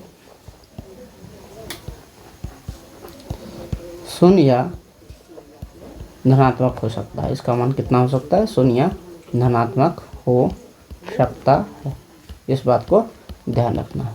तो ये तीनों चीज़ याद रखनी है। उसके बाद हम पढ़ेंगे अभी वेग के बारे में बात करेंगे। वेग को कहते हैं वेलोसिटी, VLOCITY, वेलोसिटी का मतलब क्या हुआ, वेग। यानी विस्थापन और समय के अनुपात को किसी वस्तु द्वारा तय विस्थापन और समय के अनुपात को क्या कहते हैं, वेग कहते हैं। तो लिख लेते हैं विस्थापन, किसी वस्तु द्वारा तय विस्थापन, किसी वस्तु के विस्थापन। तय विस्थापन क्यों नहीं लिख रहे हैं, क्योंकि तय दूरी होती है, टेढ़ा मेढ़ा रास्ता जाता है। तो किसी वस्तु के विस्थापन और समय के अनुपात को क्या कहते हैं, अनुपात को वेग कहते हैं। क्या कहते हैं, वेग कहते हैं। किसी वस्तु के विस्थापन और समय के अनुपात को क्या कहते हैं, वेग कहते हैं। अच्छे से बात को समझिएगा। किसी वस्तु के विस्थापन और समय के अनुपात को क्या कहते हैं, वेग कहते हैं।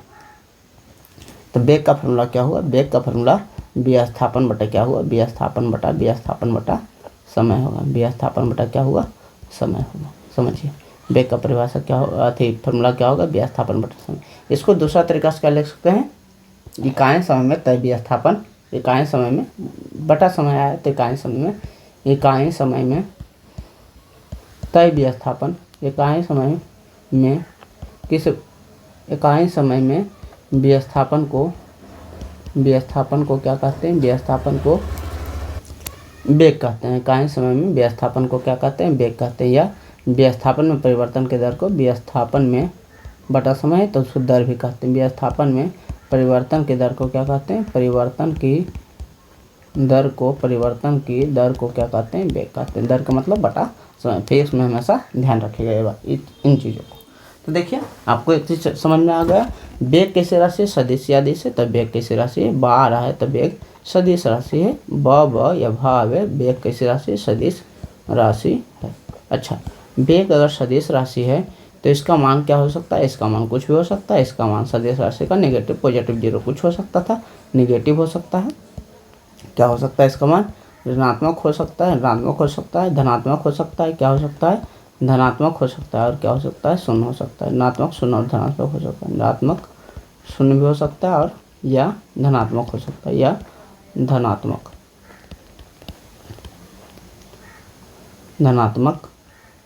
हो सकता है, तो ध्यान रखना है इस बात को, अच्छे से बात को समझ में आपको आ रही होगी। अब देखिए इस पर जो वेग होता है वो दो प्रकार के वेग होता है। देखिए अच्छे से समझिए, यहाँ वेग है और दो प्रकार के वेग है। कौन कौन प्रकार के, देखिए अगर फिगर से समझाए तो इस बात को, वेग जो है दो प्रकार के, कौन कौन सा, जो शुरू वाला वेग होता है इसको शुरुआती वेग या प्रारंभिक वेग बोलते हैं, इसको यू बोलते हैं। अंतिम मान लीजिए वेग बढ़ या घट के कुछ अंतिम वेग हो गया, इसको क्या कहते हैं, भी बोलते हैं। क्या बोलते हैं इसको, यू को जो बोलते हैं प्रारंभिक वेग या शुरुआती वेग बोलते हैं, प्रारंभिक वेग। इसको अंग्रेजी में बोलते हैं initial velocity, INITI, initial velocity, VELOCITY। और दूसरा को जो बोलते हैं, भी को बोलते हैं फाइनल वेलोसिटी। फाइनल वेलोसिटी में अंतिम वेग, अंतिम क्या है, वेग है। इसको क्या बोलेंगे, फाइनल वेलोसिटी, फाइनल वेलोसिटी। तो कहें कौन सी, एक प्रारंभिक वेग है, दूसरा कौन है, अंतिम वेग है। प्रारंभिक वेग है और अंतिम वेग है। तो औसत वेग अगर बात करेंगे हम, अगर मान लीजिए हम बात करते हैं औसत वेग का, औसत चाल तो बात कर लिए, औसत वेग का बात करेंगे तो औसत वेग क्या होगा, दोनों जो वेग है u है और v है, दो वेग है तो दो से भागा देंगे तो इसे क्या कहेंगे, औसत वेग कहेंगे। औसत का मतलब बता चुके हैं क्या होता है, औसत का मतलब योग बटा संख्या होता है। तो इस बात को, तो योग क्या है, u और v यहाँ वेग है, बटा 2 दे दिए तो औसत वेग हमारा हो गया। इस बात को अच्छे से आप लोग समझिए कि वेग के बारे में पढ़े। वेग दो प्रकार के होते हैं, जो शुरू होता है, कोई जैसे हम दौड़ना शुरू किया 10 मीटर प्रति सेकंड से, और मेरा धीरे धीरे स्पीड बढ़ के 50 मीटर पर सेकंड हुआ, तो शुरू वाला जब हुआ 10 मीटर पर सेकंड उसको कहते हैं प्रारंभिक वेग यू। और जो अंतिम हम 50 मीटर पर सेकंड के वेग से दौड़ने लगे उसे क्या कहते हैं, अंतिम वेग, या उसे कहते हैं भी। तो औसत वेग क्या हुआ, u + v/2 औसत वेग। समझ गए। आगे जो बढ़ते हैं इसमें, तो आगे क्या क्या क्वेश्चन है वो देख लेते हैं। क्वेश्चन है हमारा, देखिए क्वेश्चन जो है पेज 84 में, कुछ क्वेश्चन एनसीईआरटी में दिया हुआ है। 84 में कितना क्वेश्चन है, 84 में 5 क्वेश्चन है, तो इसका डिस्कशन करते हैं। पहला क्वेश्चन है वेग और चाल और वेग में अंतर बताइए। क्या बताना है, चाल और वेग में अंतर बताइए। बना लेंगे कि नहीं, बताइए। चाल और वेग में अंतर बताना है तो क्या करेंगे, एक तरफ चाल लिखेंगे, एक तरफ क्या लिखेंगे, चाल लिखेंगे, एक तरफ क्या लिखेंगे, वेग लिखेंगे। पहला चाल की परिभाषा लिखेंगे, कहेंगे किसी वस्तु द्वारा तय दूरी और समय के अनुपात को चाल कहते हैं। किसी वस्तु के विस्थापन और समय के अनुपात को क्या कहते हैं, वेग कहते हैं। इसमें क्या लिखेंगे, एस जो है वो अदिश राशि है, कैसी, ये क्या है, सदिश राशि। इसका मान क्या होगा, इसका मान जो होगा, इसका मान, चाल का मान अगर अदिश राशि है तो शून्य या पॉजिटिव हो सकता है। इसका मान नकारात्मक माने क्या होता है, ऋणात्मक, शून्य या धनात्मक हो सकता है। तो आप इस क्वेश्चन को, हम पूरा विश्वास है कि लिख लीजिएगा। अगर नहीं लिखाएगा तो धीरे से सुनिए इस वीडियो को, जो 1 मिनट बोले फिर से उसे अच्छे से लिखिए। चाल में क्या बोले, चाल में बोले कि किसी वस्तु के द्वारा तय की गई दूरी और समय के अनुपात को चाल कहते हैं। वेग में क्या लिखेंगे, 1 नंबर में वेग में लिखेंगे किसी वस्तु के विस्थापन और समय के अनुपात को चाल कहते हैं। चाल में लिखेंगे यहाँ पर यह एक अदिश राशि है, यहाँ वेग में लिखेंगे यह एक सदिश राशि है। तीसरा में लिखेंगे इसका मान 0 या धनात्मक हो सकता है, शून्य या धनात्मक, इसका मान ऋणात्मक, शून्य या धनात्मक हो सकता है। तो इस क्वेश्चन को आप लिख लीजिएगा। क्वेश्चन टाइम बहुत ज़्यादा बर्बाद नहीं करते हैं क्योंकि ऊपर हम लिखा चुके हैं। क्वेश्चन नंबर 2 आगे बढ़ते हैं। क्वेश्चन नंबर 2 क्या है, क्वेश्चन नंबर 2 है किस अवस्था में किसी वस्तु का औसत वेग, क्या कह रहा है, किस अवस्था में किसी वस्तु के औसत वेग का परिमाण, किसी वस्तु के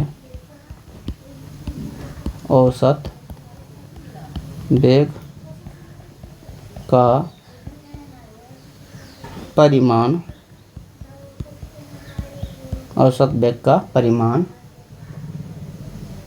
उसकी औसत चाल के बराबर होगा, उसकी औसत चाल के बराबर होगा, चाल के बराबर होगा। कह रहा है किस अवस्था में किसी वस्तु के औसत वेग का परिमाण उसके औसत चाल के बराबर होगा। बात समझिए अच्छे से। अगर कह रहा है औसत वेग जो होगा औसत चाल के बराबर होगा, क्या कह रहा है, औसत वेग जो कह रहा है, औसत वेग जो बराबर होगा किसके, औसत चाल के, औसत चाल के। कह रहा है किस स्थिति में होगा, देखेंगे, देखिए औसत वेग का फॉर्मूला क्या होता है, औसत वेग का फॉर्मूला होता है दूरी बटा समय। क्या होता है, दूरी बटा समय। औसत चाल का फॉर्मूला क्या, औसत वेग का फॉर्मूला वेग में आता है विस्थापन बटा समय, क्या, विस्थापन बटा समय। और औसत चाल का फॉर्मूला क्या होता है, दूरी बटा समय। तो नीचे दोनों में समय है, समय से क्या होगा, नीचे से नीचे कट जाता है। इसका मतलब क्या हुआ, विस्थापन किसके बराबर हो गया, विस्थापन दूरी के बराबर हो गया। विस्थापन दूरी के बराबर कब होगा, विस्थापन दूरी के बराबर कब होगा, जब मान लीजिए कोई एक आदमी है, ए से बी जाता है, ए सीधे लाइन पर जाता है, दूरी भी इतना हुआ और विस्थापन भी इसका कितना हुआ, इतना ही हुआ। तो दूरी और विस्थापन बराबर कब होगा, जब वो स्ट्रेट लाइन में यानी सरल रेखा में बिना दिशा परिवर्तन किए हुए चलता है। तो दूरी और विस्थापन क्या होता है, बराबर होता है। क्या बोले, जब कोई वस्तु स्ट्रेट लाइन में सरल रेखा में बिना दिशा परिवर्तन के चलता है। तो एक स्थिति कब होगी, यह स्थिति तभी होगी, यह स्थिति तभी होगी जब कोई वस्तु सरल रेखा में बिना दिशा बदले गति करता हो। समझ गए आंसर, इसका आंसर हो गया। यानी कह रहा है औसत वेग औसत चाल कब बराबर होगा, फॉर्मूला लगाए, दूरी बराबर क्या होगा, विस्थापन बराबर समय। विस्थापन और दूरी कब बराबर होगा, मान लीजिए ऐसे चलेंगे तो इसका विस्थापन मान लीजिए सीधा रेखा में चले तो दूरी भी, रास्ते की लंबाई भी यही है, अब सबसे छोटी दूरी भी हुई है, दूरी और विस्थापन बराबर होगा कब, जब सरल रेखा में चलेगा, बिना दिशा में बदलाव किए चलेगा। समझ गए होंगे। अगला क्वेश्चन करते हैं, क्वेश्चन नंबर 3। क्वेश्चन नंबर इसका 3 क्या कहता है समझिएगा। क्वेश्चन नंबर 3 बोल रहा है एक गाड़ी का ऑडोमीटर क्या नापता है, एक गाड़ी का ऑडोमीटर क्या है, ओडोमीटर क्या नाम मापता है, ओडोमीटर क्या मापता है। अब समझिए अच्छे से, गाड़ी में जैसे मान लीजिए कोई स्कूटर चला रहा है, कोई बाइक चला रहा है, तो उसमें एक ऑडोमीटर होता है, एक स्पीडोमीटर। क्या होता है, एक ऑडोमीटर होता है, ऑडोमीटर होता है, एक क्या होता है, स्पीडोमीटर। स्पीडोमीटर में तो कितना स्पीड चला रहा है, 90 किलोमीटर प्रति घंटा से स्पीड चला रहा है या 80 किलोमीटर प्रति घंटा का स्पीड चला रहा है, ये बताएगा। स्पीडोमीटर में क्या बताएगा, स्पीड बताएगा। लेकिन ऑडोमीटर में क्या बताता है, तो ऑडोमीटर में बताता है अभी तक गाड़ी जो है, शुरू से अभी तक गाड़ी कितना चला है। किसी में लिखा रहेगा, देखिए 2 लाख किलोमीटर चला, 2 लाख किलोमीटर। इसका 2 लाख ऑडोमीटर में अगर 2 लाख, देखिए जिसमें तो कांटा भी होगा, तो कांटा क्या, जैसे यहाँ 0 है, यहाँ 10 है, यहाँ 20 है, ऐसा करके रहेगा। यहाँ मान लीजिए 80 है, तो कांटा अगर 80 पर चल गया तो ये पता लग रहा है इससे स्पीड, कितना स्पीड, धीरे धीरे कांटा बढ़ता है। जब स्पीड बढ़ता है तो क्या, कांटा इधर बढ़ता है, तो स्पीडोमीटर में स्पीड पता लगता है। लेकिन एक में क्या रहता है, एक में इस प्रकार रहेगा, उसमें कुछ संख्या लिखा रहेगा, ऐसा करके कुछ संख्या, उसके बाद एक पट्टी सी बनी रहेगी जो ऊपर नीचे, मान लीजिए यहाँ 6 है, जैसे 1 किलोमीटर बढ़ेगा तो इसमें जो नीचे से पट्टी आएगी उसमें 7 लिखा जाएगा। यानी जब पूछेगा ओडोमीटर क्या मापता है, तो तय की गई दूरी ओडोमीटर मापता है। ओडोमीटर क्या मापता है, दूरी मापता है, कितना अभी तक दूरी तय किया। स्पीडोमीटर क्या मापता है, उसका गति मापता है, उस गाड़ी की गति मापता है। तो दोनों आपको अच्छे से समझ में आ गया होगा। यहाँ पे आप पूछ रहा है क्वेश्चन ऑडोमीटर पर पूछ रहा है, तो ऑडोमीटर क्या मापेगा, ऑडोमीटर किसी गाड़ी द्वारा तय की गई कुल दूरी को बताता है। आंसर इसका क्या होगा, ऑडोमीटर के द्वारा, ओडोमीटर के द्वारा किसी गाड़ी द्वारा तय की गई कुल दूरी को बताया जाता है, कुल दूरी को बताया जाता है, दूरी को बताया जाता है। समझ गए इस बात को। ऑडोमीटर से क्या बताया जाता है, कुल दूरी। जैसे किसी पर 2 लाख किलोमीटर लिखा हुआ है, समझ लीजिएगा कि अभी तक जब से खरीदा है अभी तक 2 लाख किलोमीटर वो गाड़ी चली है, ऐसा कुछ। अगला देखिए अगला क्वेश्चन नंबर 4 है। क्वेश्चन नंबर 4 क्या कह रहा है, देखिए कह रहा है जब वस्तु एक समान गति में होती है तब इसका मार्ग कैसा दिखाई पड़ता है। क्या कह रहा है क्वेश्चन, जब वस्तु एक समान गति में होती है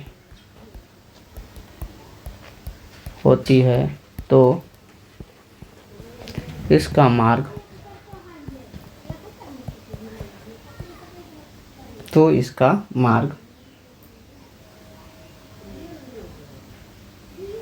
कैसा दिखाई पड़ता है, कैसा दिखाई पड़ता है। इस बात को अच्छे से समझते हैं। क्वेश्चन क्या कह रहा है, देखिए क्वेश्चन क्या कह रहा है, क्वेश्चन कह रहा है जब वस्तु एक समान गति में होती है तो उसका मार्ग कैसा दिखाई देता है। जब वस्तु एक समान गति में होती है, सोचिए एक समान गति में होगी तो समान गति में वो क्या, स्ट्रेट लाइन मोशन करेगी। क्या होगी, स्ट्रेट लाइन।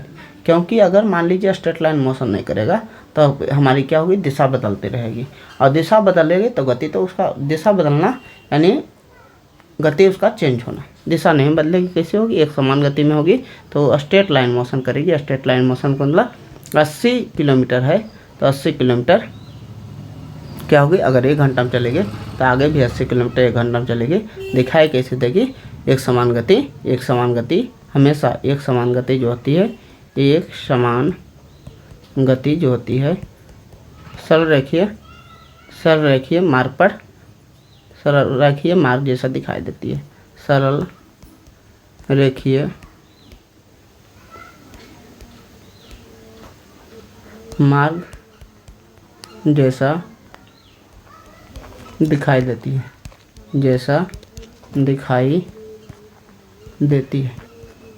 देती है। आगे बढ़ते हैं। देखिए आपको आगे क्या रखना है, एक समान गति के मार्ग जैसा होती है, सरल रेखीय मार्ग जैसा दिखाई देती है। अगला क्वेश्चन 5 नंबर क्वेश्चन बहुत ही अच्छा क्वेश्चन है, देखिएगा अच्छे से। क्वेश्चन नंबर 5 ये कह रहा है कि एक प्रयोग के दौरान अंतरिक्ष यान से एक सिग्नल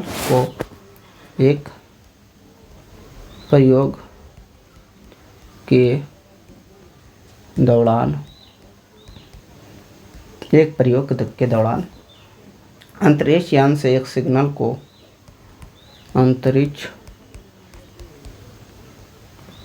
यान से एक सिग्नल को 5 मिनट के एक सिग्नल को पृथ्वी तक पहुंचने में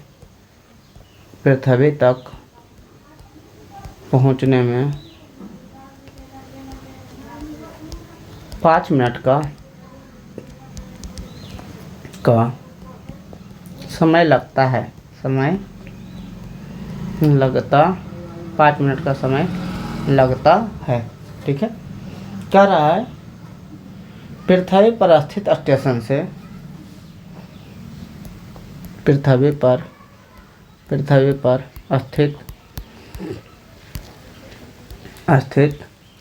स्टेशन से पृथ्वी पर स्थित स्टेशन से उस अंतरिक्ष यान की दूरी बतावे। उस अंतरिक्ष यान की दूरी बतावे। क्वेश्चन क्या कर रहा है समझिए। इसमें ब्रैकेट में कुछ दिया हुआ है, वो बात को लिख लेते हैं। बतावे सिग्नल की जो चाल है, ब्रैकेट में दिया हुआ है सिग्नल की चाल कितनी है। सिग्नल की चाल जो है वो है बराबर प्रकाश की चाल के बराबर है। प्रकाश की चाल के बराबर। प्रकाश की चाल आपको याद रखनी चाहिए 3×10⁸ मीटर पर सेकंड होती है। 3×10⁸ मीटर प्रति सेकंड। ऐसा करके प्रति सेकंड भी लिखते हैं, ऐसा करके। अब प्रति सेकंड नहीं लिखना है तब -1 कर देते हैं। इसको क्या पढ़ते हैं, मीटर प्रति सेकंड। देखिए अच्छा सा क्वेश्चन कह रहा है एक प्रयोग के दौरान एक अंतरिक्ष यान से सिग्नल को पृथ्वी तक आने में जो 5 मिनट का समय लगता है। ठीक है, अंतरिक्ष मान लीजिए यहाँ है, ये पृथ्वी है। स्टेशन का मतलब क्या है, स्टेशन का मतलब ये नहीं समझ लीजिएगा जहाँ रेलवे आती है, रेल रुकती है। स्टेशन का मतलब यहाँ ये है जहाँ से अंतरिक्ष यान को छोड़ा गया, वो जगह को स्टेशन कहा गया। मान लीजिए ये जगह है, तो यहाँ तक आने में कितना समय लगा रही है, यहाँ तक आने में 5 मिनट का समय लगा रही है। 5 मिनट हमारा मीटर पर सेकंड में दिया हुआ है, ये मीटर पर सेकंड में, तो सेकंड में बदल देंगे। 5 × 1 मिनट में कितना 60 सेकंड होता है, कितना सेकंड होगा, यानी कितना सेकंड होगा 300 सेकंड। 300 सेकंड समय कितना होगा 300 सेकंड। हम चाल बराबर जानते हैं, चाल के फार्मूला क्या जानते हैं, चाल बराबर जानते हैं दूरी बटा समय। चाल को पढ़े दूरी बटा समय कहें। ठीक है, चाल कितना है, चाल सिग्नल का चाल दिया 3×10⁸। सिग्नल या प्रकाश का चाल कितना है दिया क्वेश्चन में 3×10⁸। दूरी निकालना है, इतना मीटर प्रति सेकंड है, दूरी निकालना है। ठीक है, बटा समय कितना दिया है, समय जो है 5 मिनट दिया हमको, सेकंड मीटर पर सेकंड था, तो हम सेकंड में यूज करेंगे कितना 300 सेकंड, क्योंकि सेकंड में नहीं रहेगा तो सेकंड से सेकंड कटेगा नहीं, तो नहीं आंसर आएगा सही से 300। अब गुना करेंगे इधर, देखिए तो दूरी बराबर क्या होगा, दूरी × 1 बराबर बटे 1 करिए, तो दूरी बराबर जो होगा क्या होगा, दूरी बराबर जो होगा वो कितना होगा 3×10⁸ गुना 300। अब समझिए 3 × 3 को 9 कर देते हैं, गुना 10⁸ का मतलब क्या होता है, 10 पर कितना शून्य है 8 शून्य। यहाँ कितना 2 शून्य है 2 शून्य, यानी 10⁸ 2 शून्य, यानी 10⁸ और 10⁸ क्या हुआ 10 शून्य हो गया। इतना मीटर में हमारा आंसर होगा। यानी अच्छा, अतः अंतरिक्ष यान से स्टेशन की दूरी, पृथ्वी पर स्थित स्टेशन की दूरी जहाँ से प्रयोग किया जा रहा है उसकी दूरी कितना होगा 9×10⁻10 मीटर होगा। अतः अंतरिक्ष यान से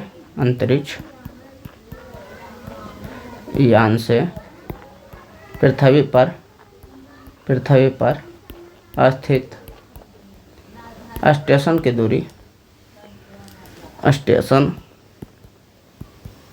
दूरी जो होगी, दूरी कितना आया 9×10⁻10 मीटर आंसर हो गया। 10 मीटर ये क्या हो गया आंसर हो गया। तो इस बात को आप अच्छे से समझ पाए होंगे। आगे चलते हैं हम लोग आगे। क्या क्वेश्चन कह रहा है, अगला क्वेश्चन ही लेते हैं। देखिए मान लीजिए एक क्वेश्चन है कि यात्रा शुरू होते समय कार का ओडोमीटर, यात्रा शुरू होते समय कार का ओडोमीटर का मतलब जो दूरी बताता है, ओडोमीटर 2000 किलोमीटर प्रदर्शित करता है। 2000 किलोमीटर प्रदर्शित करता है। इसका मतलब क्या हुआ, प्रदर्शित करता है। इसका मतलब है यात्रा शुरू जब हो रहा है तो पहले से 2000 किलोमीटर चल चुका है, ठीक है। और यात्रा समाप्ति पर यात्रा समाप्ति पर 2400 किलोमीटर प्रदर्शित करता है, 2400 किलोमीटर क्या करता है, प्रदर्शित करता है, ठीक है। यदि इस यात्रा में 8 घंटे लगते हैं, यदि इस यात्रा में 8 घंटे लगते हैं तो कार की औसत चाल को किलोमीटर प्रति घंटा मीटर प्रति सेकंड में ज्ञात करें। तो कार की औसत चाल को किलोमीटर प्रति घंटा एवं मीटर प्रति सेकंड में ज्ञात करें। क्वेश्चन समझिएगा, अच्छा क्वेश्चन है, अच्छा समझिएगा। क्वेश्चन कहना क्या चाह रहा है, देखिए कह रहा है जब शुरू यात्रा हुआ था तो कितना उस पर लिखा था 2000 किलोमीटर। जब कुछ इसके बाद कुछ दूर गया तो यात्रा जब ख़त्म हुआ तो लिखा था 2400 किलोमीटर। यानी यात्रा कितना किलोमीटर का हुआ था, यात्रा की दूरी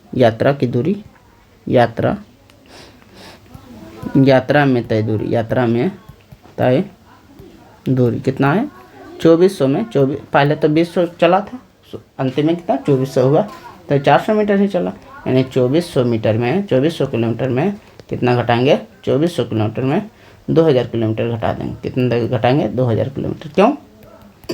क्योंकि पहले से 2000 किलोमीटर चला हुआ था, अंत में 2400 किलोमीटर। जैसे मान लीजिए पहले 10 मीटर को चला हुआ है और पूरा कहे 15 मीटर चले, पूरा कितना पहले 10 मीटर चला हुआ है और पूरा कहा यहाँ पहुँचने में 15 मीटर लगाता है, 5 मीटर तो चला हुआ। तो समझ गए जो शुरू से 2000 किलोमीटर चला हुआ था, पूरा जो है 2400 किलोमीटर चला अंतिम में, तो जो चला वो 2000 से 2400 किलोमीटर के बीच ही चला, यानी 400 किलोमीटर चला। ये समझ गए बात को। उसके बाद है इसमें जो पूछ रहा है कि समय जो लगा, इसमें समय कितना लगा, समय 8 घंटा लगा। कितना 8 घंटा लगा, ठीक है। तो कह रहा है औसत चाल को बताइए। औसत चाल रहा बोले औसत चाल रहा तय की गई कुल दूरी बटा कुल समय तय की गई कुल दूरी कितना है 400 है। कुल समय कितना है 8 है। 400 बटा 8 से काटेंगे तो 8 × 40 यानी कितना आ गया 50। 50 क्या आ गया किलोमीटर है, घंटा है तो किलोमीटर प्रति घंटा। पहला बात तो आ गया। दूसरा बात कह रहा है कि इसे औसत जो चाल है उसको हमको चाहिए किलोमीटर प्रति घंटा में आ गया, लेकिन हमको मीटर प्रति सेकंड में भी चाहिए।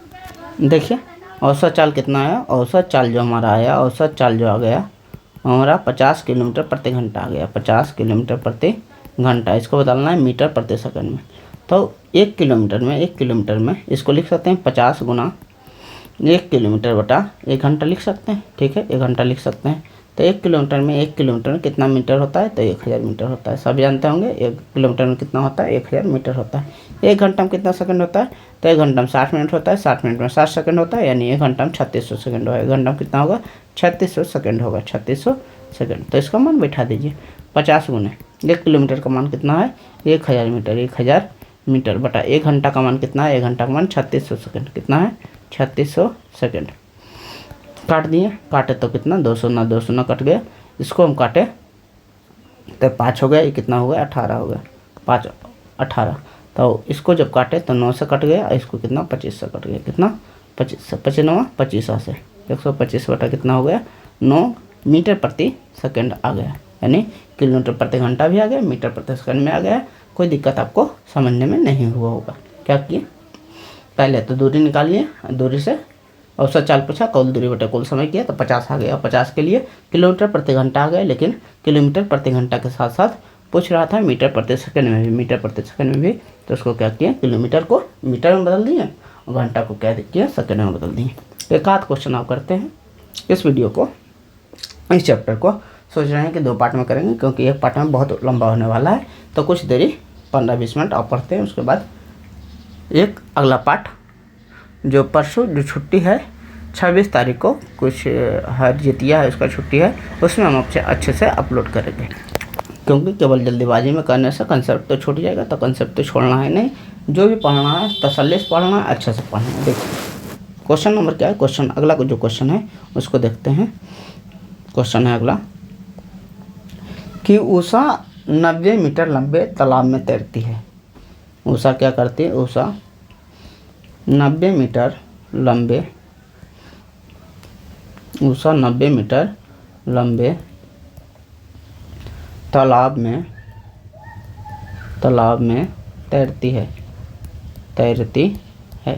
उषा क्या करती है, 90 मीटर लंबे तालाब में, वह एक सिरे से दूसरे सिरे तक, एक सिरे से दूसरे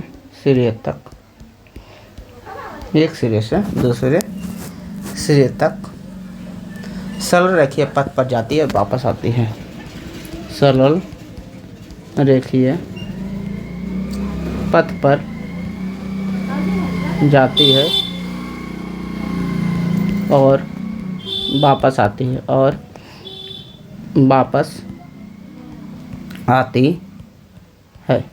सरल रेखीय पथ पर जाती है और क्या करती है, वापस आती है।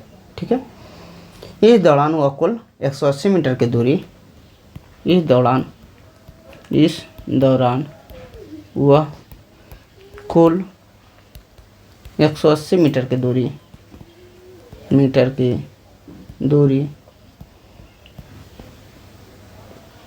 1 मिनट में तय करती है। 1 मिनट में तय करती है। ठीक है।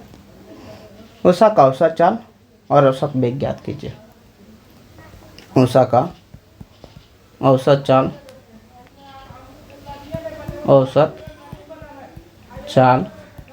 और औसत वेग ज्ञात कीजिए, और औसत वेग ज्ञात कीजिए। क्वेश्चन कहाँ से ले रहे हैं, क्वेश्चन आपके ही किताब से ले रहे हैं सब क्वेश्चन, ऐसा नहीं बहुत कम क्वेश्चन अपने से दे रहे हैं। जहाँ ज़रूरत पड़ रही है अपने से क्वेश्चन लिखने की वहाँ ही लिख रहे हैं। एक क्वेश्चन आपकी किताब से ही है। देखिए क्वेश्चन क्या कर रहा है, कह रहा है उषा जो है वो 90 मीटर लंबे तालाब में तैरती है, माने एक छोर से दूसरा छोर जाने में कितना लगता है, इसका 90 मीटर है। समझ गए। क्या करता है, उषा क्या करती है, यहाँ से जाती है तैर कर यहाँ, उसके बाद यहाँ से यहाँ वापस सरल रेखीय में चली जाती है। तो दूरी कितना हुआ, दूरी 90 गई और 90 आई, 90 गई 90 आई, तो दूरी कितना हुई, 90 प्लस 90, 90 प्लस 90 कितना हुआ, 180। ठीक है। कितना समय कितना लगा, 1 मिनट। कितना, 1 मिनट। 1 मिनट समय, जब भी 1 मिनट का मतलब कितना हुआ, 60 सेकंड हुआ। 1 मिनट का मतलब कितना हुआ, 60 सेकंड होगा। अच्छा, दूरी हो गया, समय हो गया। अब कहा औसत चाल बताना है। औसत चाल का फॉर्मूला क्या होता है, कुल दूरी बटा कुल समय, कुल दूरी बटा कुल समय। जब भी देखिए मीटर प्रति सेकंड में होता है तो ऐसा ही मात्रा में पहले बता दीजिए। तो कुल दूरी कितना है, 180 मीटर है। कुल समय कितना है, 60 सेकंड है। काटे तो कितना है, 3। क्या है, ऊपर मीटर है बटा सेकंड है। अब समझिए विस्थापन कितना होगा। विस्थापन का मतलब दो बिंदुओं के बीच सबसे छोटी दूरी का, जो उषा थी यहाँ से यहाँ गई, ठीक है, लौट कर यहीं आ गई, यानी दूरी तो उसके द्वारा कुछ तय, विस्थापन तो हुआ नहीं, दो बिंदु के बीच की दूरी वहीं आ गई, क्योंकि विस्थापन क्या हुआ, 0। तो औसत जो वेग होता है, औसत वेग होता है, तो वेग बराबर क्या होता है, विस्थापन बटा समय। विस्थापन बटा क्या होता है, समय। तो विस्थापन कितना हुआ, 0 बटा समय कितना, 60। किसी में 0 से भागा, किसी संख्या में 0 से कोई संख्या में भागा देते हैं तो क्या आता है, 0, यह मीटर पर सेकंड। तो इस बात को अच्छा से आप समझ गए होंगे। एक टॉपिक आवाज़ करते हैं, उसके बाद का टॉपिक जो है वो बाद में करेंगे।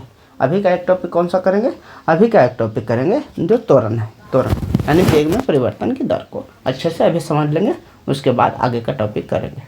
क्या करेंगे अभी, त्वरण। तो टॉपिक का नाम लिखते हैं, इसे ख़त्म करेंगे, उसके बाद आज का क्लास ख़त्म करेंगे। उसके बाद जो भी बचेगा वो एक वीडियो में लगभग 1-1.5 घंटा और लगेगा, जिसमें आपको पूरे अच्छे से इस चैप्टर के सभी कंसेप्ट, जो बचे हुए कंसेप्ट है उसे आपको समझाया जाएगा। देखिए क्या हम पढ़ना है, त्वरण।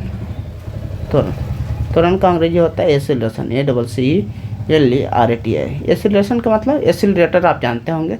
एक्सीलरेटर क्या होता है, स्पीड बढ़ाता है या घटाता है। स्पीड मान लीजिए एक्सीलरेटर कस कर देती है, स्पीड बढ़ गया, एक्सीलरेटर छोड़ दिया, स्पीड घट गया। तो क्या हो, यह क्या करता है, किसी वस्तु के वेग को या तो बढ़ाता है या घटाता है। 1 सेकंड में कितना बढ़ाया कितना घटाया उसे क्या कहते हैं, त्वरण कहते हैं। यानी वेग को 1 सेकंड में कितना बढ़ाया घटाया उसको क्या कहते हैं, त्वरण कहते हैं। तो वेग में परिवर्तन के दर को क्या कहते हैं, त्वरण कहते हैं। या एकांश समय में वेग में परिवर्तन को क्या कहते हैं, त्वरण कहते हैं। तो वेग, और देखिए वेग में परिभाषा इसका क्या है, इसका परिभाषा है वेग में परिवर्तन की दर को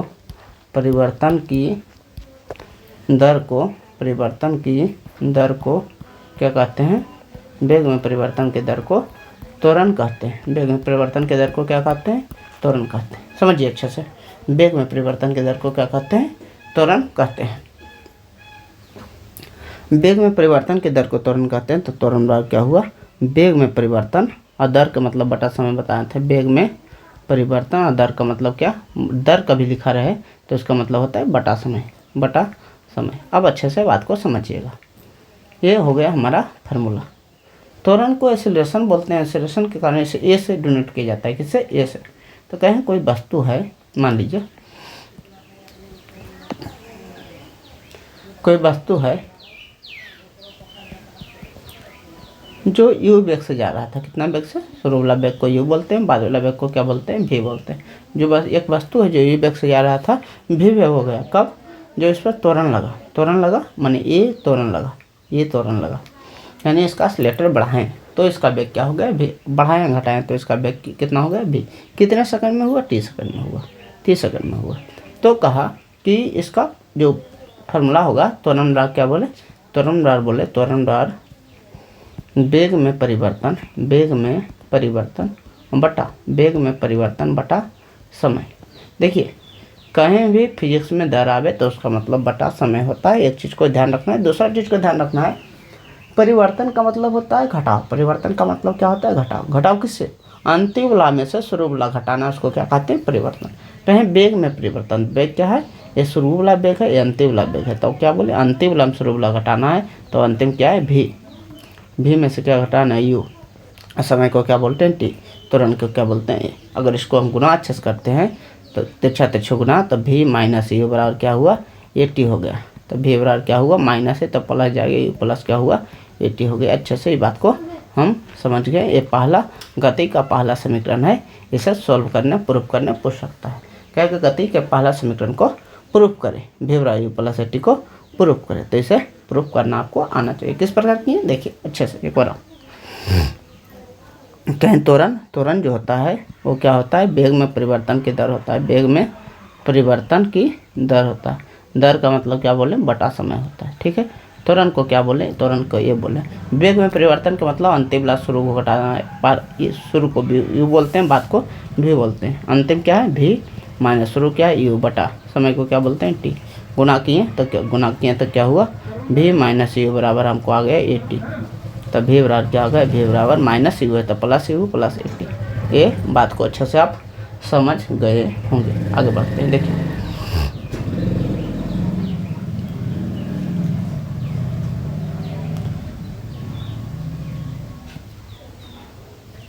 इसमें वेग में परिवर्तन के दर को हम अगर पढ़ लिए हैं तो इस पर आधारित कुछ क्वेश्चन अभी हम करेंगे। क्या, भी बराबर यू प्लस 80 पर आधारित कुछ क्वेश्चन करेंगे। पहले इस गति का 3 समीकरण होता है। गति के समीकरण को लिख लेते हैं, उसके बाद ही क्वेश्चन पर हम जाते हैं। कितना होता है, गति का समीकरण बोलते हैं, गति का समीकरण। गति के कितने समीकरण होते हैं, 3 समीकरण होते हैं। पहला क्या होता है, भी बराबर जो साबित किए यू प्लस 80, भी बराबर यू प्लस 80। दूसरा होता है यस बराबर U T plus half A T square. अगला क्या होता है, अगला जो होता है तीसरा, भी स्क्वायर बराबर you square plus 2 A S. ठीक है, तो पहला तो साबित कर दिए, अगर बोलेगा पहला को साबित कीजिए वी बराबर यू प्लस एटी, तो कैसे साबित किए, यहाँ से पूरा यहाँ से फिगर पारना है और लिखना स्टार्ट कर देना है, यानी वी बराबर यू प्लस एटी साबित हो गया। दूसरा देखते हैं, दूसरा क्या है। दूसरा अगर क्वेश्चन बना के लिख देते हैं। अगर क्वेश्चन पूछेगा कि यस बराबर U T plus half A T square को सिद्ध करें, हाफ ए टी स्क्वायर को क्या करें, सिद्ध करें। यस बराबर U T plus half A T square को सिद्ध करें, ठीक है। तो सिद्ध करने के लिए क्या करना पड़ेगा, समझिए बात को अच्छे से। यस के मतलब क्या है, यस का मतलब दूरी है, यस का मतलब क्या है, दूरी। तो दूरी बराबर क्या होगा, दूरी बराबर 4 गुना समय। दूरी बराबर क्या बोले, दूरी बराबर होता है 4 गुना समय। चाल, कौन सा चाल, दूरी बराबर 4 गुना समय, या दूरी नहीं है, यस क्या है, विस्थापन है। यस क्या है, विस्थापन। विस्थापन का मान जो होगा देखिए अपने, यस क्या है, यस को विस्थापन बोलते हैं। यस को क्या बोलते हैं, विस्थापन। तो विस्थापन में फॉर्मूला पढ़े थे, बेग में आया था, बेग बराबर क्या होगा, बेग बराबर विस्थापन बटा क्या होगा, विस्थापन बटा समय। तो तिरछा गुना करेंगे तो विस्थापन बराबर क्या होगा, बेग गुना समय। तो विस्थापन बेग गुना समय लिखेंगे, कोई दिक्कत नहीं। विस्थापन बराबर क्या होगा, बेग गुना समय। यस को विस्थापन कहते हैं। तो विस्थापन बराबर लिखे, विस्थापन बराबर क्या लिखे, बेग गुना समय। विस्थापन बराबर क्या लिखे, बेग गुना समय। अब दिक्कत क्या हुई, विस्थापन बराबर लिखे बेग गुना समय।